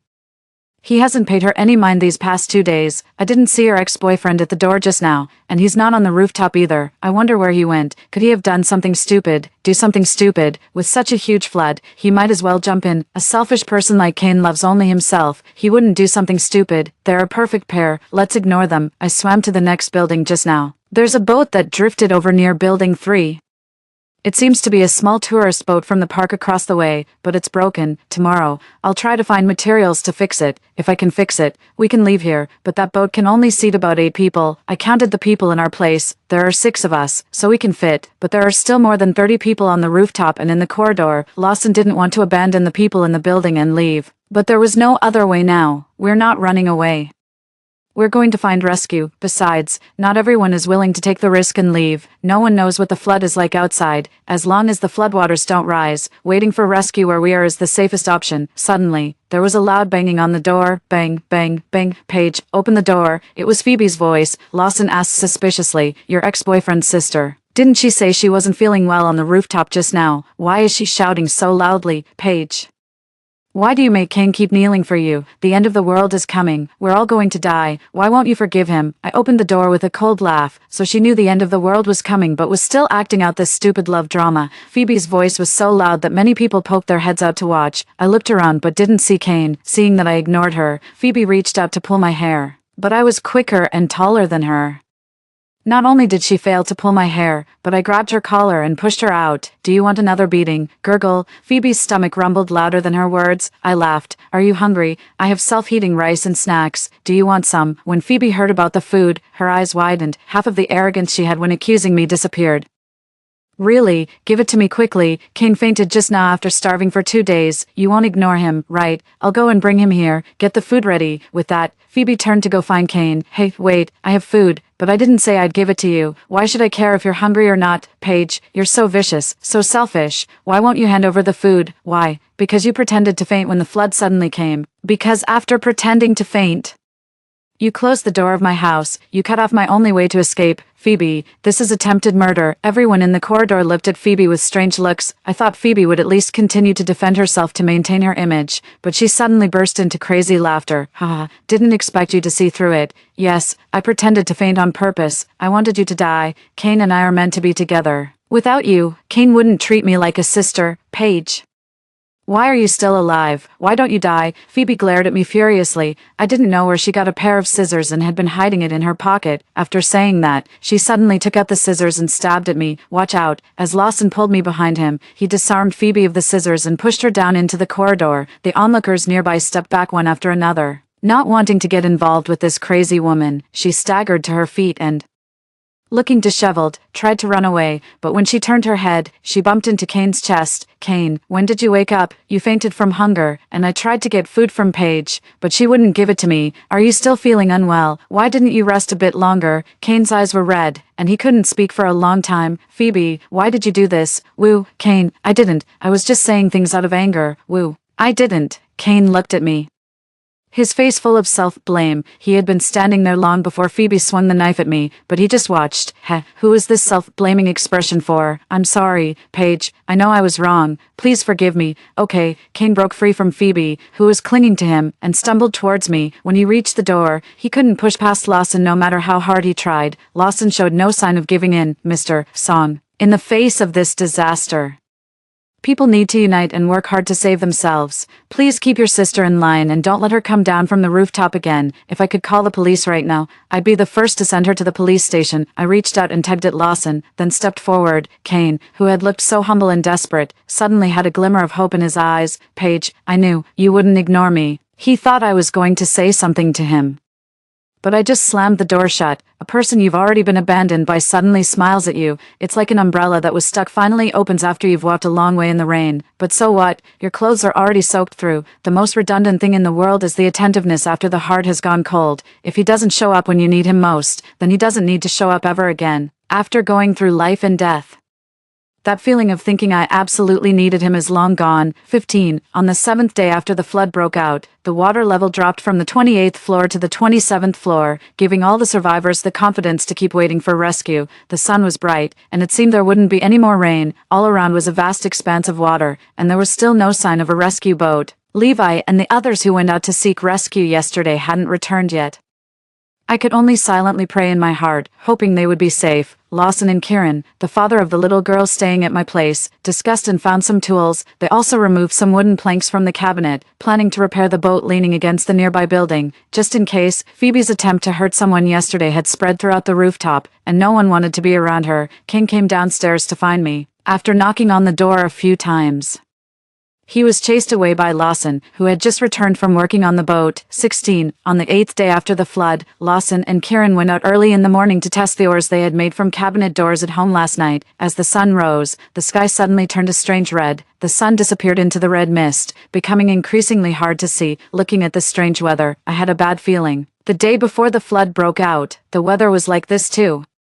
The red in the sky seemed to herald an even greater disaster. Then, there was a deafening roar that shook the heavens and the earth. In an instant, heavy rain poured down. The flood started raging again. Soon, the water began to flood into the balcony on the 30th floor. No, we can't stay on the 30th floor anymore. I had already packed the remaining food and water into my backpack earlier. No, I put it on immediately, helped Grandma Rebecca, and prepared to run upstairs. Sister Son, let's go. Sister Son picked up the child and followed us right away. Paige, Kieran and Lawson haven't come back yet. They have a boat. They'll be safe. Let's go to the rooftop first. When we were almost at the rooftop, a figure suddenly appeared at the door of the rooftop. It was Phoebe. She looked back at me, her eyes suddenly dimming, and then she slammed the door shut with all her might. Damn it. I pounded on the door desperately, but it didn't budge. The sound of the rain was so loud that my shouts were drowned out. The door still didn't open. No, we couldn't wait any longer. Let's go back and wait for Lawson and Kieran. The water level is rising, and their boat can come right up to the edge of our balcony. When we got back home, the floodwater was already rushing into the living room. In the rainstorm, a frightened swallow flew over the water. It couldn't find a place to shelter from the rain, so it could only hide its fear of the storm deep in the flood. We didn't have wings, and we had nowhere to go. I took a bright, colored piece of clothing and waved it out of the window as hard as I could. It was foggy outside, and I couldn't see clearly. I just hoped Lawson and Kieran could see us. Lawson, Kieran, we're here. Instead of Lawson and Kieran, we waited for an inflatable rescue transport boat. Levi, who had gone out to find rescue before, had come back with people to save us. Hurry, get on the boat, wife, Grandma, Paige. I looked up and saw Lawson and Kieran. Lawson said that just now, he and Kieran had tried to row the small boat back, but it was too small to withstand the flood. They had been trapped on the rooftop of Building 3, with most of their bodies submerged in the floodwater. Fortunately, the rescue boat brought back by Levi had saved them. The maximum capacity of this rescue transport boat was 60 people. On the way here, it had already rescued more than 40 people. This meant that not everyone trapped on our rooftop could get on the boat. 17. Many people on the rooftop saw the rescue boat docked by the balcony of my house and started waving excitedly. Many people even rushed downstairs and waited on my balcony, hoping to get on the boat earlier. Time was of the essence, and the elderly, the weak, the sick, and the disabled were given priority to board the boat. At this time, Phoebe, who was standing at the back of the crowd, waved her hands desperately. Make way, make way. My anxiety is acting up, and my heart is pounding. I'm sick. Let me get on the boat first. The old man beside her made way, but he stopped her as soon as she tried to move forward. What are you pushing for? Let the children behind you get on the boat first. You're sick. Having anxiety at your age doesn't count as a real illness. I have heart disease and high blood pressure. I haven't taken my medicine for days. After seeing the old man's actions, everyone began to make room for the few children who hadn't boarded the boat yet. Kane arrived late and quickly supported Phoebe, who almost fell. Brother Lynn, woo. I'm so scared. Kane didn't comfort her. Instead, he looked around. Suddenly, a huge wave hit. The entire boat shook violently. Captain, the rain is too heavy, and the flood is flowing faster and faster. We may not be able to hold on here much longer. Hurry, get on the boat. Captain, we're about to be overloaded. Before the rescue captain could give an order, wave after wave hit, pushing the boat away from the balcony on the 29th floor. Water rushed into the building. The people who didn't have time to get on the boat turned and ran towards the rooftop when they saw the surging water. I watched helplessly as the huge waves knocked down several people who were running away. In the next second, they disappeared. The flood completely submerged the 30th floor and began to spread towards the rooftop. In the end, only 8 or 9 people managed to reach the rooftop, and Kane and Phoebe were among them. They kept waving at our rescue boat, begging for help, but the surging flood pushed the rescue boat farther and farther away. Captain, we can't get there. No, we have to. Captain, we really can't. If we don't turn back, we may not be able to go back either. Try one more time. Yes. The rescue boat fought against the huge resistance of the flood, but it only got a little closer. Seeing that the flood was about to submerge the entire building, several neighbors trapped on the rooftop jumped into the flood and swam towards the rescue boat on their own. But they underestimated the surging flood in the rainstorm before they could get close. They were swept away by the strong current and soon disappeared. Kane and Phoebe watched as the several people were swept away, standing in the rain. They didn't dare to enter the water rashly and looked extremely confounded. Captain, we really can't make it. The sailing time has exceeded the limit, and the boat is overloaded. If we don't turn back now, I'm afraid we won't be able to return to the base. The rescue captain watched as the boat was pushed farther and farther away by the flood. Gritting his teeth and clenching his fists, he held back his tears and made the decision to return. I'm sorry. He picked up 2 life rings on the boat and threw them towards the building with all his might. One of them landed on the rooftop. Phoebe broke down and cried in the rain. What do you mean? Why don't you come over? Come back. Kane didn't say a word. He just stood there in the rain, seemingly having lost the will to survive. As the boat got farther and farther away, the figures of Kane and Phoebe gradually disappeared into the vast flood. It was difficult to navigate the boat in the flood during the rainstorm. From time to time, it would hit the tall buildings hidden beneath the floodwater. After a thrilling journey, it wasn't until the rain stopped in the afternoon that the rescue team got back on the normal route. The entire J-City was submerged. In the evening, our boat arrived at Shanshan, the highest mountain on the outskirts of J-City. Shanshan is 672 meters high, and its location is higher than that of J-City. By now, the flood had reached the foot of the mountain. This was probably the shelter for all the survivors in J-City at the moment. It rained continuously for another week. The flood was rising slowly. The rescue boats could no longer set out. On the 20th day after the flood broke out, it finally cleared up. Phoebe, have you taken your medicine? Wait for me, I'll be right there, taking advantage of the clear weather. The people on the mountain began to carry out self-rescue production. In order to survive, everyone was assigned self-rescue tasks. I learned how to grow potatoes, weave raincoats, and straw sandals. I also got to know many kinds of medicinal herbs and wild mushrooms in the mountains. On the 50th day after the flood broke out, the sun has been scorching for a whole month. The water level of the flood began to drop. A large ship with a 5-starred red flag on it sailed towards us from a distance. It turned out that when J City was hit by the catastrophic flood, various parts of the country and even the world were experiencing different extreme weather conditions, such as earthquakes, wildfires, droughts, floods, high temperatures, and extreme cold. Disasters test our will, and even more so, our humanity. Many foreign countries were taking a passive approach to disaster relief. But as long as we stand together, the strength of the Chinese people is always unparalleled. A year later, the floodwater in J City completely receded. Grandma Rebecca, due to her old age, decided to stay on Xianshan and continue living there. Lawson and I became volunteers and prepared to participate in the reconstruction and rescue of J City. On the day we went down the mountain, I saw my father and mother at the foot of the mountain, since transportation hadn't been restored yet. They had walked for 3 days to come to J City to find me. I rushed into my parents' arms, crying.